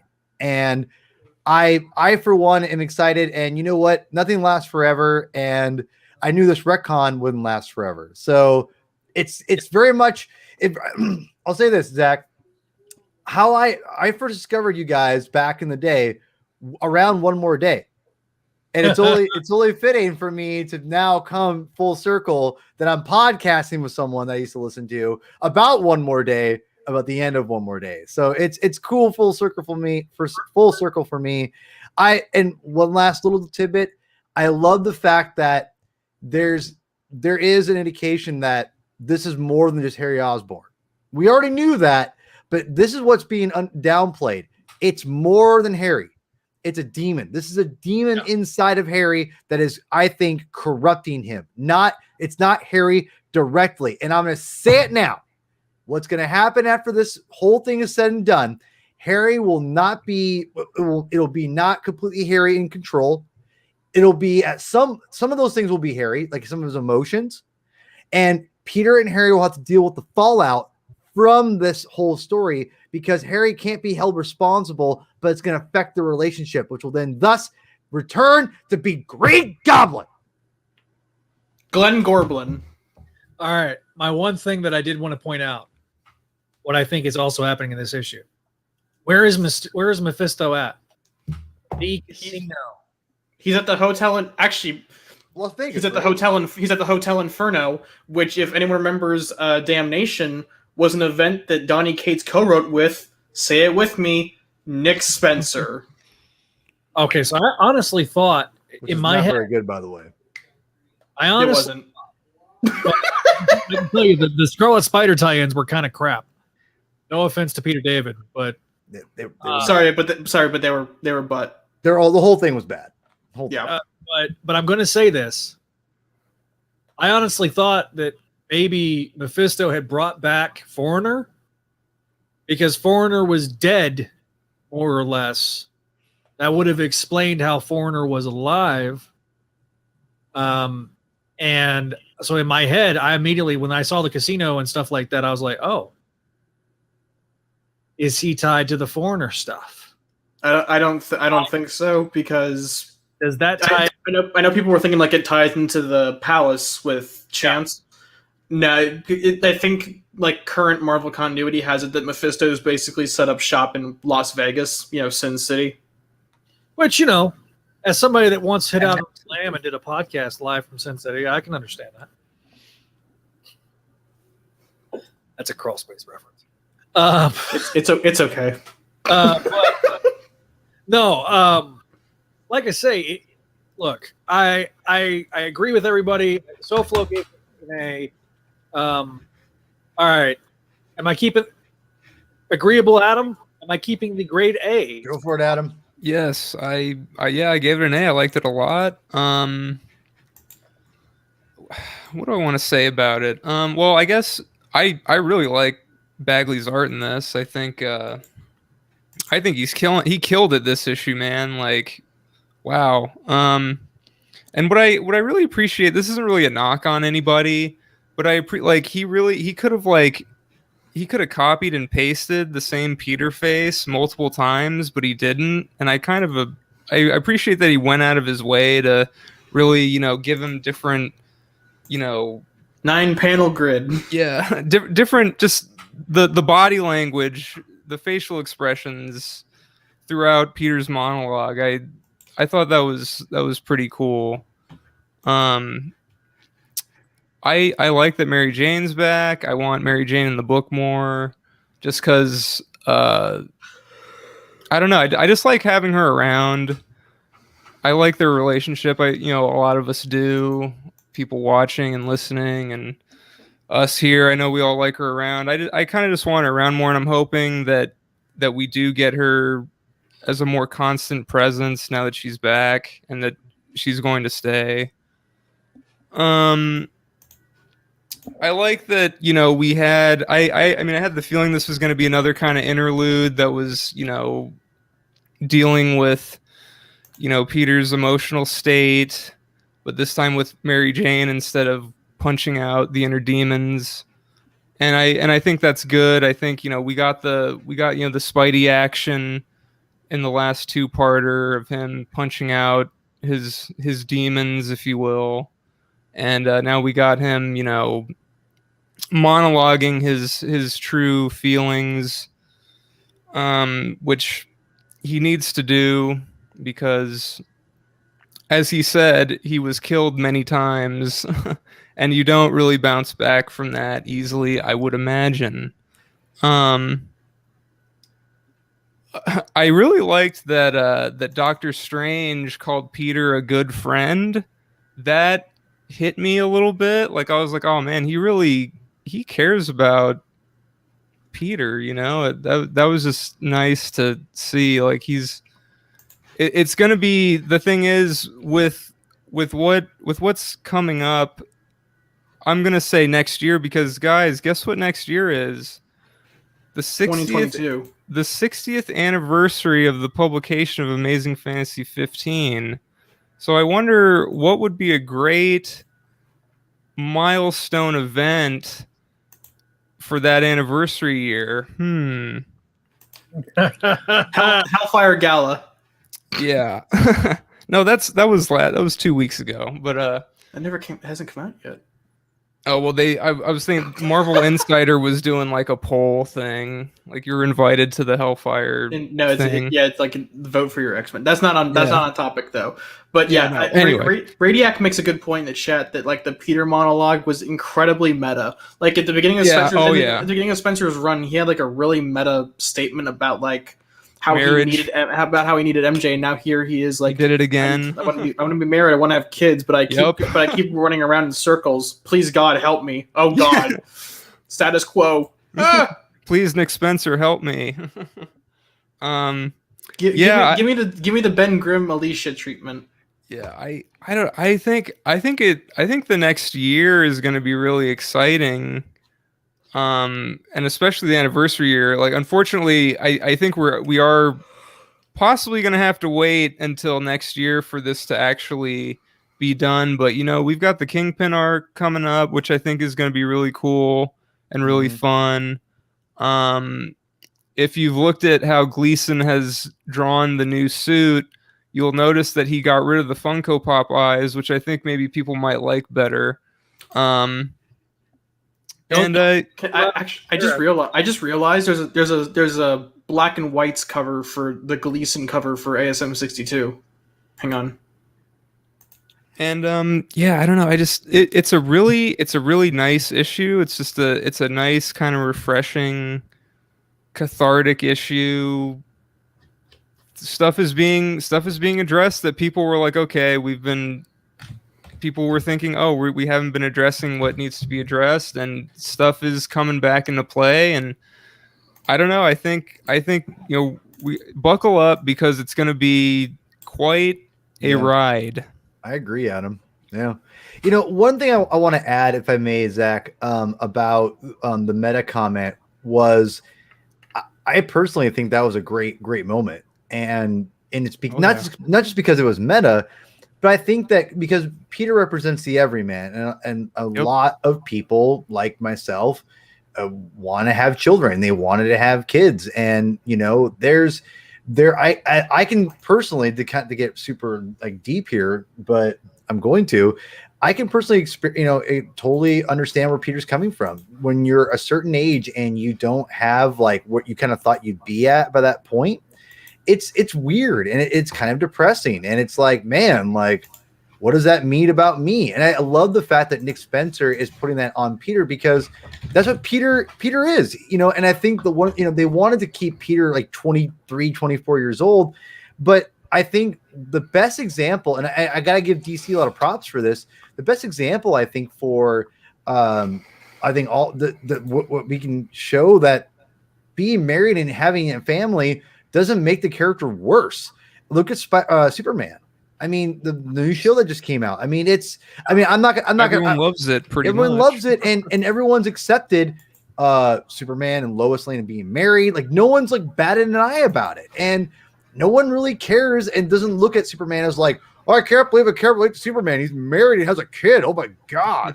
And they realize that, like, their heroes you don't have to identify completely 100% to a hero in order to relate to them and understand and love them. And I think Marvel, I mean, I know what Joe Quesada was trying to do. He was trying to protect the brand of Spider-Man, but again, Miles Morales paved that way for them to go, wait a minute, we can have multiple Spider people and have our cake and eat it too, and have that Spider-Man everyone loves and grew up with, having that more traditional, just family man aspect of Spider-Man. So when you look at the success of Superman, at least from a standpoint of having a marriage and all that, and actually enhancing the character, I would argue, and not to mention, you also have the idea of having a offspring like a Jonathan Kent or a Mayday or in the Abrams man Spider-Man. Just kidding.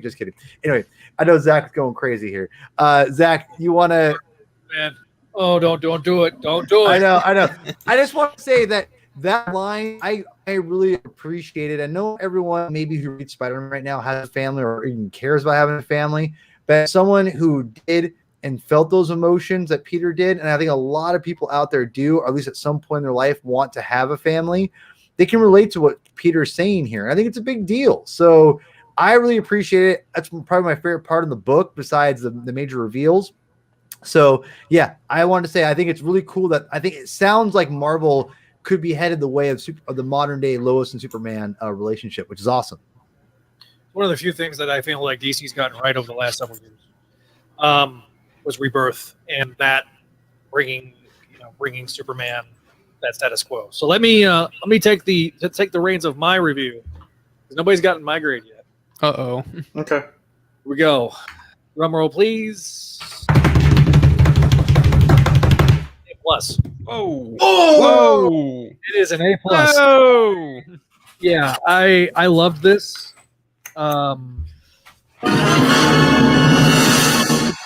Get more sound effects. You know what? I literally did.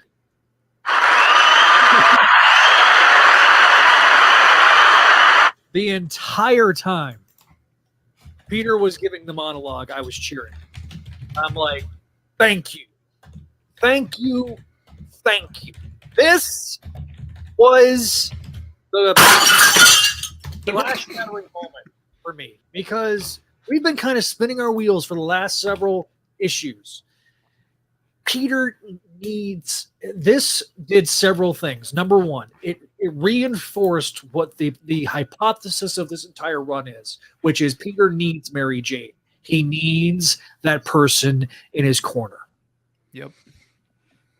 Number two, this did something that was implied, but this was now implicitly said. Unfortunately, the Brand New Day Brevoort manifesto mentality of, and even going back to before Brevoort, Brevoort manifesto, going back to the reboot, going back to 1999, and this belief that Spider-Man has to be in this little box and that marriage is the end, not the beginning of an entirely different set of problems. This mentality has been turned completely on its head. just like what you guys have said. So that's the other thing. Number 3, Mark Bagley can draw talking head Peter Parker, Mary Jane for 100 issues, and I will probably find ways to enjoy it each and every time. This to me felt like issue 13 of Ultimate Spider-Man in Amazing Spider-Man. Like what Adam said, the fact that there was nuance, you could feel Peter's nervousness on this stage, the uneasiness that's in his face, the pain, the anguish, the facial expressions. There's not a whole lot of comic book artists today that can have that style and make it work on a physical level. If any, look, I love Gleason. I find things to love about almost every artist that we've had in this run. Even Baccello? Except for Baccello. I forgot that he was in a couple issues. Spoiler alert, I'm not looking forward to Nonstop Spider-Man. Only Joe Kelly's looking forward to that book, and that's because he's the one that's writing it. Which, I mean, those two, they did Spider-Man and Deadpool. They can do like, if it's going to be like Theater of the Absurd or Nonstop Action, that's the one thing that I feel. And if it's going to be mostly Peter in the suit, then I kind of am on board with Baccello drawing that, because it's not Peter. It's not Baccello drawing Peter with a tumor for a head.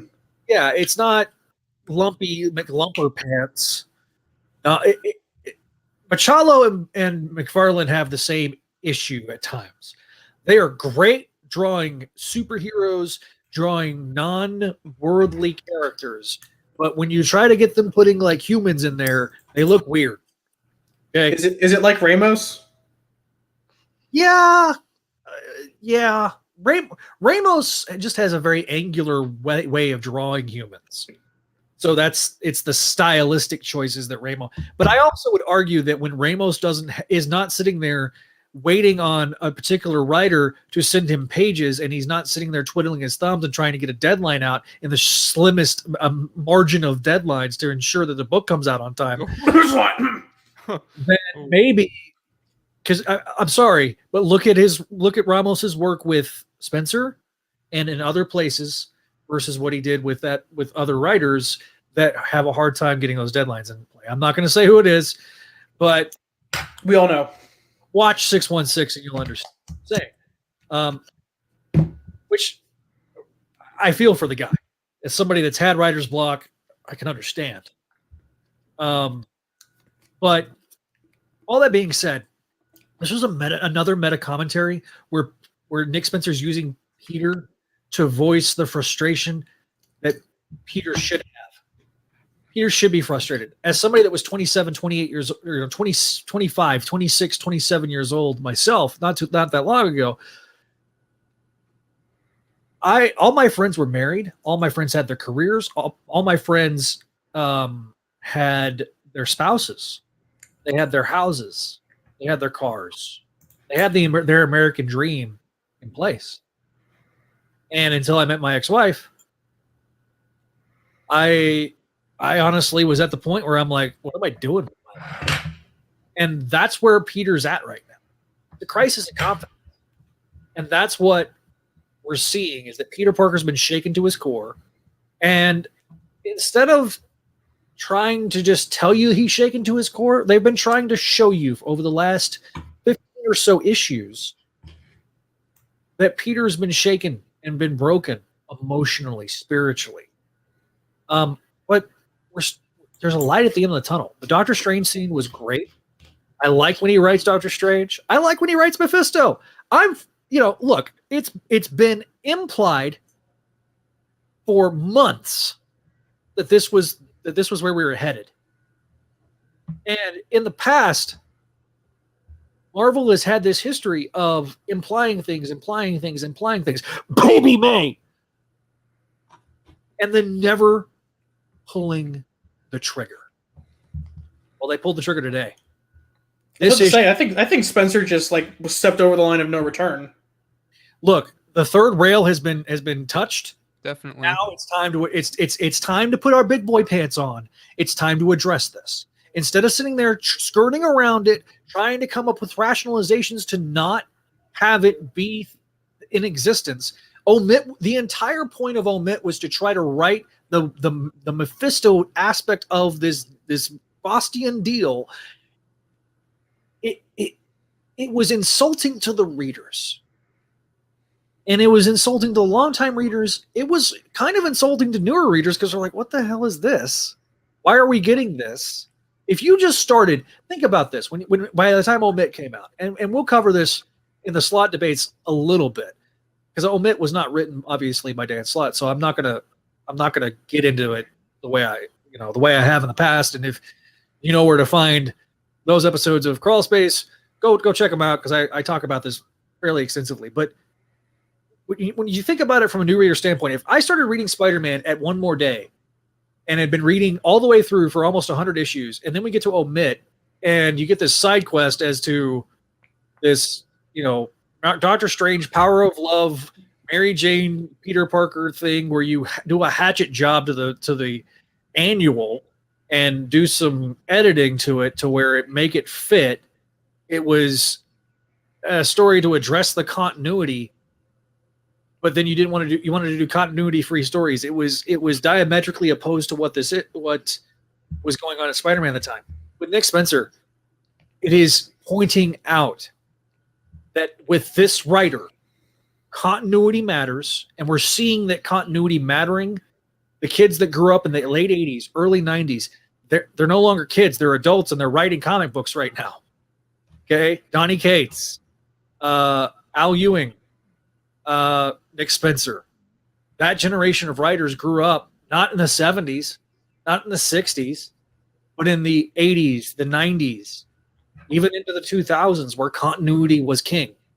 The Mark Grunwald, style of writing is now coming back into vogue. And so, Love Grunwald. Especially with, I was talking about that today. I wish Mark Grunwald was alive to see the MCU, because he would be just Amen. In heaven with the amount of detail and the amount of continuity that they're bringing into every single, studio film. Into a collective. What are we at? 23 now independent productions that are all simultaneously linked by continuity. That's like a gargantuan attempt that couldn't even have been thought of in his day. The expression, folks, but it's Mark Grunwald's wet dream. Okay, like this is the guy that wrote the handbook of the Marvel Universe. Like, this was a guy. He was an editor at Marvel. He died in the 90s, but he was profoundly influential during the Jim Shooter, Tom DeFalco era of editor-in-chief. That he was kind of the guy that was like, even in the late 70s, was like, look, if we're going to do this continuity stuff, let's make sure that everything kind of sort of fits and makes sense. Well, Nick Spencer has brought that element back to Spider-Man, and that's the overall point that I'm trying to make, is that for longtime fans, they're going, oh shit. And trust me, I'm going to make this 14 and up on YouTube, but they're going, holy cow. The longtime fans are going, all right. Because let me tell you, on every worst of list that you can find on the internet when it comes to Spider-Man from the last decade and a half, what's the number one worst story? Almost universally. Clone Saga? No, is Clone Saga in the top 3? Yes, Neil. Clone Saga is in the top 3. I'm clowning on you, Zach. I love you. I'm an apologist of the internet. I am the first and last to admit that there are some really crappy stories that are in the Clone Saga, but there's some good. Absolutely. All right, preach, brother. Preach. I got him, guys. I set him off. Let's go. I got a tweet liked by JMD Mateus today, and it made my day. So you know what? You can take your little criticism of the Clone Saga, Neil Bogenrieder, and show it up your keister. No, I'm going to eat chocolate icing. I'll kill myself with diabetes instead. Yeah, chocolate icing instead. All right. So I said it in the comments. I'm going to address. Oh my God, Paul! His face. I thought he was reacting to me. No. In the comments, I wrote, going to address your comments, so let's get them going. All right. So Flo thought that the panels were very old school Marvel style. Nothing wrong with that. As Neil referenced earlier, that Radix 55 says that Peter monologue was so meta about how many things have changed his status quo, but there is no progress. He even mentions the no marriage, no kids. SoFlo said his heart was pumping reading the entire issue. Go check out his review on SoFlo Entertainment on YouTube. He's amongst the first every single day of an issue. He brings it out and talks about it. So we don't talk about Abrams' ban here. You don't bring that evil into this house, as Vickman says. One of the reasons he quit Modern Monthly Comics last year was the fact that ASM was spinning its wheels regarding Kindred, MJ, and the OMD situation. I was just tired of being jerked around. And I understand that. Look, I understand why that. Look, could we have omitted, pun intended, 15 issues out of this? Probably. You could find areas to cut, but with this any is monthly comic, or for a year, you could do that with pretty much. Look, even as good as the Immortal Hulk is, there's issues it's been spinning its wheels for a bit. There's issues where it's spinning its wheels. Issues, yes, not for a bit though. That's where we agree to disagree, Neil. Okay. But again, there's Immortal Hulk and Amazing Spider-Man right now are the two best titles that Marvel's producing right now.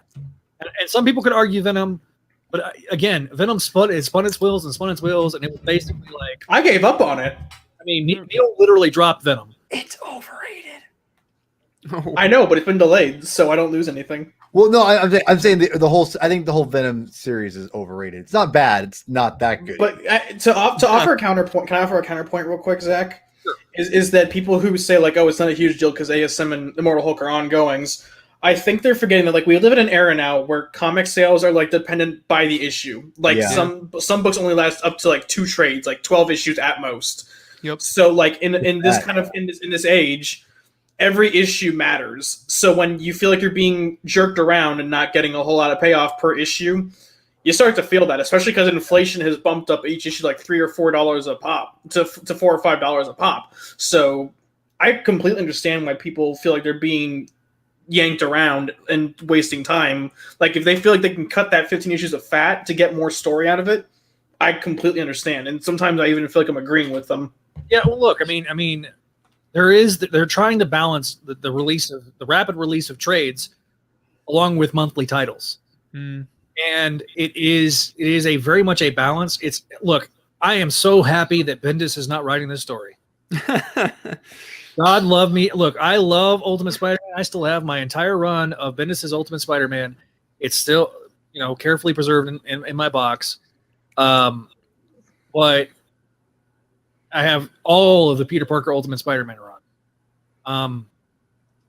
But at the same time, he's decompressed to hell. At the same time, I've got to pull, like when I'm pulling out my floppies, I got to pull out 6 issues to do a full read. Because I'm going to be frank, Mark Bagley did so much of the heavy lifting of that book, and Stuart Immonen, and I can't remember the other person. Pacelli. LaFuente. Yeah, LaFuente. LaFuente was who I was thinking of. Those 3 guys of the Peter Parker era did all the heavy lifting. So at the end of the day, reading, going back to Bagley, doing Modern Spider-Man, the Mysterio appearance. I'm like, okay, Mysterio's alive. So we're addressing that elephant in the room each and every time. And I'm all for it. I'm for the ride. This is the most I've enjoyed Spider-Man in so long. I gave it an A+ tonight. I can't remember the last time I gave a single issue an A+. It's been a while. I think wasn't it ASM 29? It may have been 29, and I know I remember when I did the original reviews of ASM 802. I think I gave that an A+ as well, because again, it feels like this is where the writer speaking directly to the readers, and for newer readers may not understand that this status quo has been God for so damn long with Peter, and there hasn't been any type of progression, but very, very minimal at times. And even every time it feels like we get to a place of progression, bam, it's like it's a rubber band, and we get pulled back to the status quo. So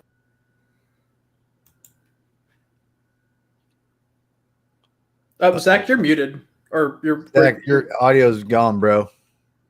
Okay, this is a Transformers show again. Okay. Zach, So, anyways, I think Zach. yeah, your audio is just gone, my guy. Yeah. Well, I don't think he can hear us. Hang on. Well, he's typing something. So let me. I have one thing I want to add to this, and I'm curious, and he can help answer this, but I'm curious what you guys say, because I am not. I have one minor gripe about this issue, and I'm curious if I'm just wrong. And Zach, I'm not sure if you can hear me or not, but I would love to hear your insight on this. Okay. Oh, bye. Bye, Zach. He'll be back. Okay, this is my show now. I'm taking over. Anyway, so my question is this: Mary Jane references Gwen Stacy as her best friend. Right. I never once thought they were best friends, not by a second. It's one of those Spider-Man Blue retcons that everyone's kind of just taken as like at face value. Even that Blue is not. It's not even like. There's no way they're best friends. Yeah, no way. I still can't hear you, Zach. Uh-oh. Do you still? Yeah. Hang on. Is Zach gonna throw a fit? Hang on. Oh yeah. But anyway, but it sounds like nope. Still. Okay. So it's not just me. So you guys feel it too. Like it's.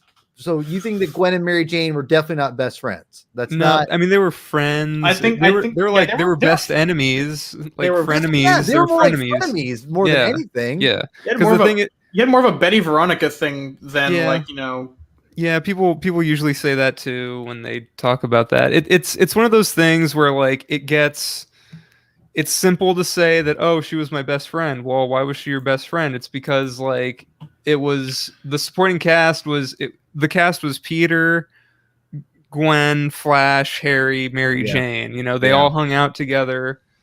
They were all friends. That was I suppose it's one of those like modern sensibility kind of things where like if you hang out with a group of people, typically they're considered your best friends. Yeah.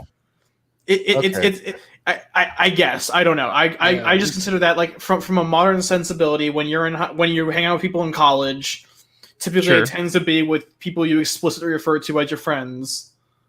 Yeah. No, I guess. Hang on, there we go. Yay! You're back. Yay! Zach, did you hear my question? No, I did not. Okay, so my question was to them is my one minor, it's very minor, and I'm fine with it. And Neil brought up a great point, even though I still think that this comic didn't do what this was implied and has been implied, I think, a little bit, is that Gwen and Mary Jane were best friends. I never once thought that. And I did recently just read Spider-Man Blue for a podcast I was on recently, and I'm not the biggest Spider-Man Blue fan. I think it's a tad bit overrated myself, because it's basically just retelling the classic Ditko stuff with beautiful artwork by Tim Sale, which is cool. Yeah, it is very much the Saint Gwendolyn nadir of Saint Gwendolyn the First storytelling, where Gwen is portrayed as this utter saint. I will say this: I think that Gwen ended up being best friends with Gwen by default. I mean, Mary Jane was best friends by Gwen. You said Gwen. Yeah, Mary Jane being best friends with Gwen is something that happened almost by default. It is not always implicitly said. Now, in the 90s, it was very much implied. 80s and 90s. Yeah. But when you think about it for a minute, Mary Jane had a wide list of acquaintances. Yes. But a very few, and especially during that era, the Coffee Bean Gang was the closest thing she had to true friends. Yeah. And Neil had a good point too, is that like kind of like the people you hang out with now, like on a regular basis, that's like your best friends. Like that's kind of regarded as. Yeah, it's one of those things that like the culture of how the culture of association. Because as a comm major, I tend to delve in. I'm not a psychology major, but I understand social constructs. Yeah. And back in the 60s or the 70s, whichever era you pick, you were able to have you typically hung out with just people who were within your relative friend group, but sociology has changed to the point where we mostly hang out with people who share common interests, and we typically see those as friends. We don't hang out with people who, like, a friend of a friend. You don't really hang out with them unless you're friends with them. Yeah, it's the work friend situation. I mean, if you work with a bunch of people and you decide to go out for drinks after work, and you're gainfully employed, you have those work friends. What's happened is there's compartmentalization of friend groups. I had my work friends. I had my best friends that were my roommates. They were my friends in high school. We all moved to the same town together. We all knew each other really well. We have that I have that core group of friends. I've got now friends of Sarah's that I am friends with now via Sarah. And then I've, as the old man in the room at times, I've had to be the kind of the elder statesman saying, okay, listen, if somebody's had the most life experience in this room, let me give you a piece of advice here and there, because it's gotta be terrifying. You'll get there. That's one not a day, knock. Neil. That's not a knock on you, Zach. Now, That's a Neil. That'll happen to you too someday, son. Oh, I don't doubt it will. I'm just saying. It's very strange because yeah, it is. It's one of those things when you start to realize that, hey, you're the old guy in the room. You get to a point where, even like, to relate this back to Peter, it's the same way that where Peter's at. Yeah. And so there is a bit of a romanticized version of those college era years. Yeah. Where it's like your high school friends are always going to have those that you grew up with, that you went to that you were in the same suburb or the same town you went to school with. You're always going to be able to see those people and go, hey, what's going on? And be able to have a lengthy conversation. I got some guys in my wedding that are going to be that way. Right. And going back to my point of, like, you hang out with people who are traditionally your friends. The people Peter hung out with in the Romita Conway era, was typically that group. Peter had like contacts outside of that group. He had like Randy, he had Betty, he had most of the Daily Beagle staff. Yep. He had Aunt May and her connections, but that group is the one that he hung out with the most. Right. And so when people go back and do like the Untold Tales, or they go back and do the Sliding Time Scale, that's typically the only frame of reference they have for Peter going out and hanging out with his friends. He doesn't go out for like a beer with Betty and Ned. He doesn't go up until recently he didn't go like bowling with Randy or Boomerang. No. Yeah. He only had that group, and so when people go back and do the romanticization / Untold Tales of early Marvel, they are basically bottlenecked into making Gwen and MJ best friends, even though they didn't behave like that all the time. Yeah. Look, they were frenemies. Yeah, but that's what Adam said. But they also had a respect for one another, and I think that respect didn't really show until MJ is tore up about it. Who did she run to? Peter. Yep. Peter.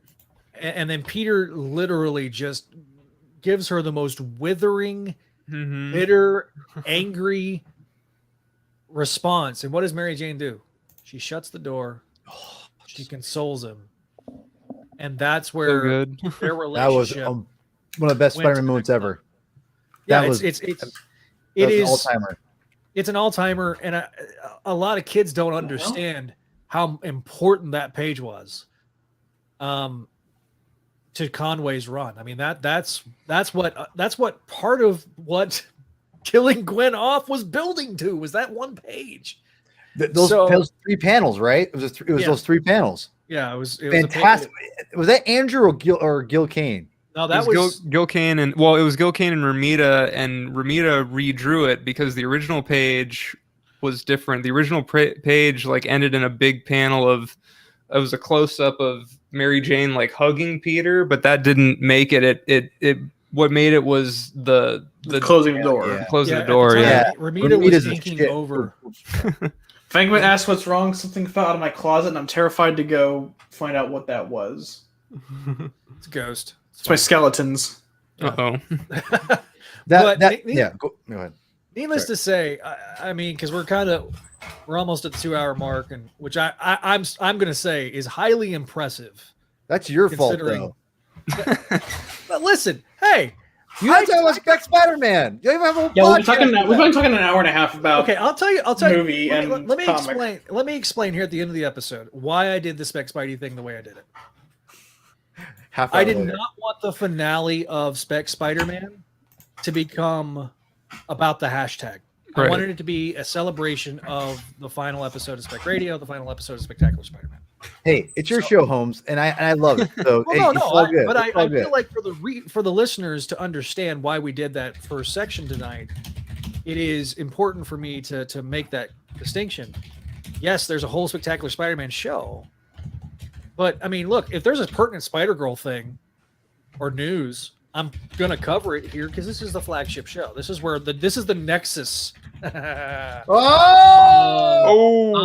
Spideydude Radio. Hey. And so, if you've not watched WandaVision, you need to. You should. You should. Do it. Go. Not right now. Wait until after we're done with the episode. But there is one thing I did want to address really quickly, and I want to give a public thank you.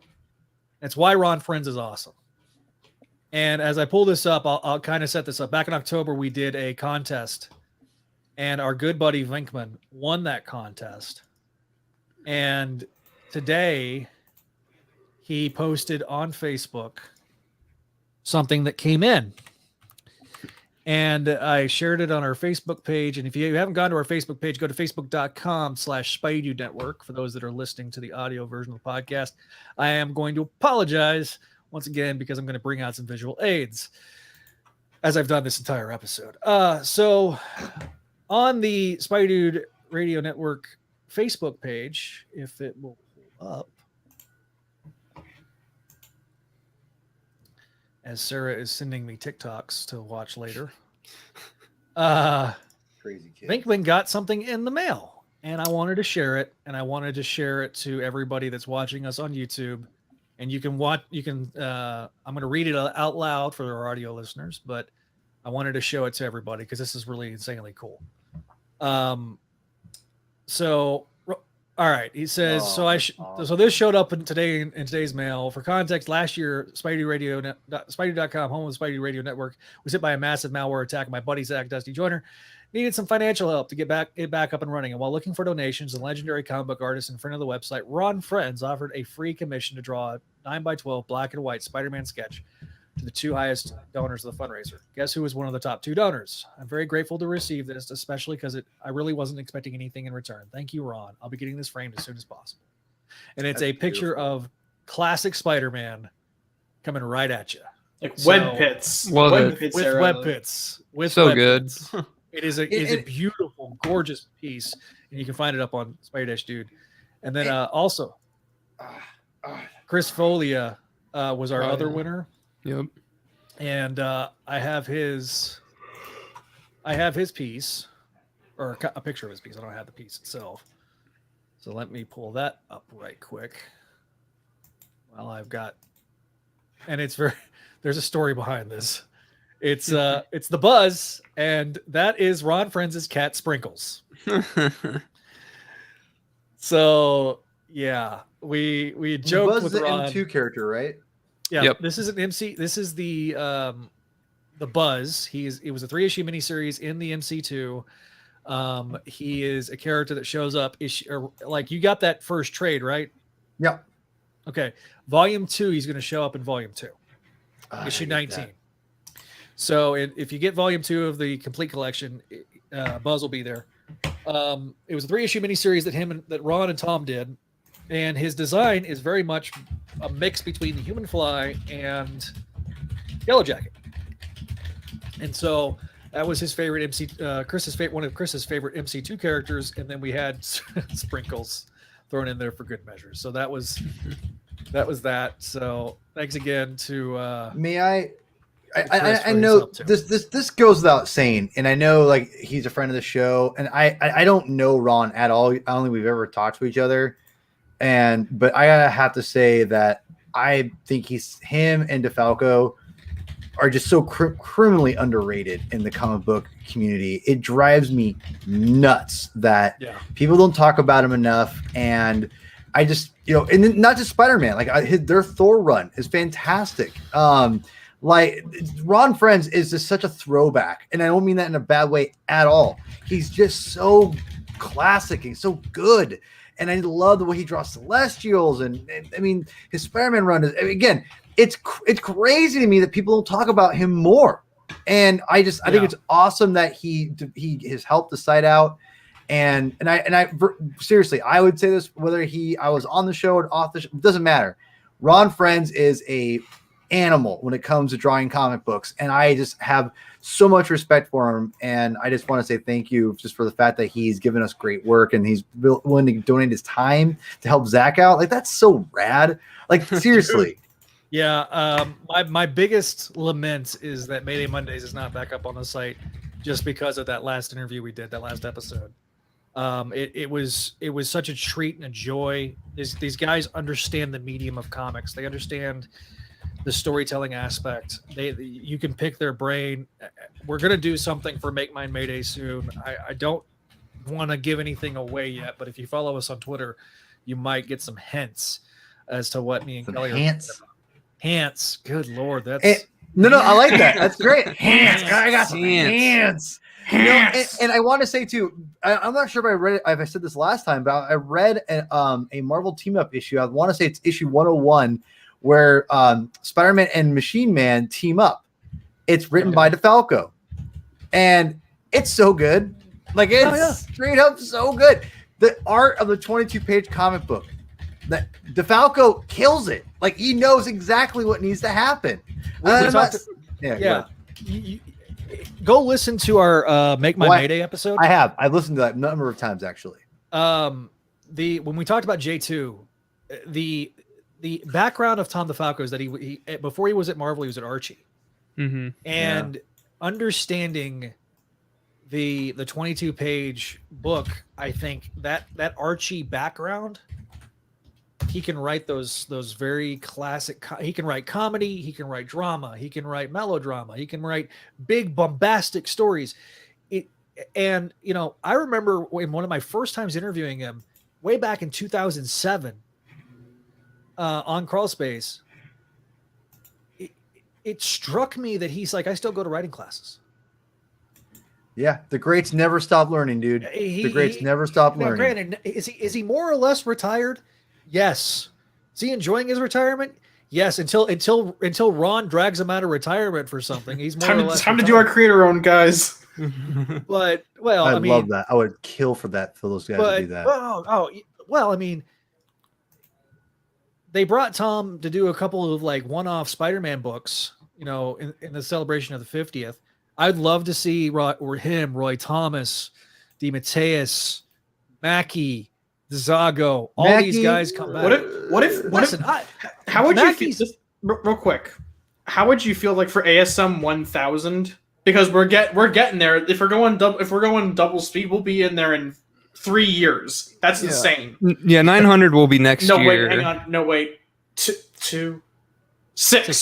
years. Yeah. Sorry, my math was off by a lot, actually. Double. The big one. Well, the big one is next year. 900 will be next year, I think. No, but like when we get to that like big 1,000, that's big. Four digit Marvel book. That's gonna be a $20 comic. You guys. It's gonna be. I'm betting 30. Oh God! We need to start betting. That thing is gonna be like a trade paperbacks. It's gonna be like my text. It's gonna be like my textbook from my civics. It's gonna be like this. It's gonna be like this thick. It's like a 300-page comic. Like this. Like this. It's gonna be the size of. It's gonna be the size of my. It's gonna be the size of this binder for my own creator. You guys remember they put a spine on 850? Like there was an actual spine.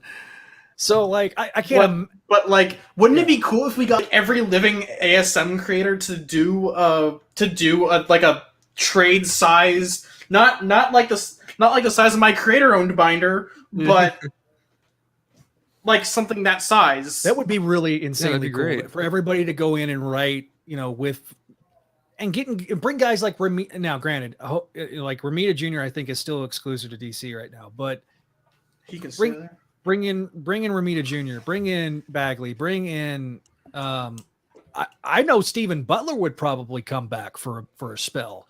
And like do like a tribute on the back, like all the creators who have passed, like Tom Lyle. Yeah. Oh yeah. Like and I bring him up mostly because he was the first one that came to my mind. But like Ditko, not Romita. Why I think Romita Senior Mandela effect's going nuts. I'm going to tell you right now. I hate to say this, but of the three daddies, because I always considered Spider-Man to have three daddies. Romita is just as much of a daddy as Ditko. Absolutely. But Ditko Romita's getting into his 90s. So we've got a lot less days left than we did before with Romita, but he's overall seems to be in fairly good health and very much retired. But I have him come in for a 5-page story, or ink over his son. I know you do that, but again, bring back Straczynski. Is Straczynski doing anything right now? Yeah, I think he's doing some Hollywood stuff, but I mean, I know he did like a creator with Deodato Jr. Yeah, Deodato Jr. and stuff like that. There's a lot of guys. Was it Kirkham who did some of JMS's run? Probably. Like the DC arc? That was either Kirkham or Garney knows in the comments. Let us know. But there's a lot of opportunity here for like just one big tribute to Spider-Man. Yeah. DC did away from exclusives. Well, that's because they dropped Venus. They dropped Venus as exclusive. Yeah. Well, I'm going to say this. DC is the modern day WCW, and I can go into a full blown hour-long rant over what that it details. You want to do it on my show on Saturday? I may be no, honestly, I may be out of town. So okay. So speaking of, because we're at 2 hours and 15 minutes or 11 minutes. Thanks again, Ron. To kind of circle things back, we'll kind of start wrapping the show up if everybody's okay with that. I'm good with that. No. But bye, Paul. I want to give everybody the chance that is watching right now. Give us your final thoughts, comments, concerns, things like that. I am all the stuff we talked about tonight. Look, this next year is going to be a fun year for Spider-Man. I mean, at the end of the year, we're going to get the new Spider-Man film. So we got that to look forward to. We'll have trailers soon. I fully expect by this coming May, which will be awesome, symmetrically. Next year, guess what? Next year is the 20th anniversary of the Raimi films. I can't wait. I'm something of a 20-year-old myself. Not me, not anymore. I passed that by 3.5 years ago. Talking about the Raimi film. Yeah, I know. You're making I understand the reference. Believe me, I understand the reference. What do you take me for, Neil? Come on. I wasn't talking to you. I was talking to Adam. Adam and Zach were the ones that responded. You just sat there and poked at you playing with your Palm Pilot? I do want to tease the next episode on the Spideydude Radio Network is going to be Spider-Girl Annual 1999, a giant-sized spectacular, the only annual in Spider-Girl's history. So that is something to look forward to. You can find us. We're going to be recording a little bit earlier than usual. We're going to be recording at 3:30 in the afternoon because Kelly had some commitments that we had to reschedule. So we are going to be recording early in the afternoon, this coming Friday, 3:30 p.m. Eastern time, 2:30. We got so there's still some brainstorming ideas for Patreon. We are, look, the GOG episode of Spideydude is coming. We're just gonna sit down and do it one of these days. But yeah, so Venkman is gonna get this episode audio wise on Friday. Tomorrow, the audio version of Make Mine Mayday will be released. Of the last episode of Make Mine Mayday will be released. Friday, the audio episode 34 of ASM Classics is going to be released. And then we'll go back to we're only going to do once a week for a couple of more weeks of ASM Classics, and then we'll go on hiatus. We'll get everything organized for season 1. Season 2 will start very soon. A couple of episodes, I think, have been recorded. So looking forward to that. I am still working on stuff for Forgotten Era and trying to figure that out. It made my brain freaking hurt the way they did crap in 1999 and 2000, or 1998 and 1999. Or 97, 98. Yeah, whatever. Whenever it was. When was that? Like post-Clone Saga pre-reboot. There was like, for some reason, there was 2 issues of ASM that came out in a month. And then they did the same thing on Peter Parker. The very last month of Peter Parker, the very last month of all 4 of those core titles coming out, they did, instead of doing Unlimited as like the 5th one, because usually that was Unlimited was always the 5th week book. And they just decided to do an extra issue of Peter Parker for reasons. So they had like late September and late November. So I don't know who's going to be on that show. I'll be honest. My original panel, some of them that would probably be a part of it, are either way too busy or they've departed the network. So I don't know who is going to all be on there. It's probably not going to be the same as CSC, I'll be honest. And if the thing that I have, potentially the idea that I have, comes to fruition, it may not come out until much later, because I want to get a huge buffer before we start that, because it's going to be a potentially weekly project. So future things on this show for when we don't have ASM reviews. We're still going to do the debates, me and this guy, as I'm pointing to him. We're going to do the slot debates. That's still going to be a thing that happens. I'm going to do a deep dive of the Sony movie history. And let me tell you, my brain 2 weeks ago when I started this was like, I can't do this in just one episode. I could do the hashtag and the, in an episode, but I could not do all of it. Like, there's so much of the Sony stuff that's out there that's, unfortunately, I hate it that Sony had the leaks, but at the same time, it's going to be very a very detail oriented, lots of visual aids, and probably going to be pre-recorded episodes. So stay tuned for that. All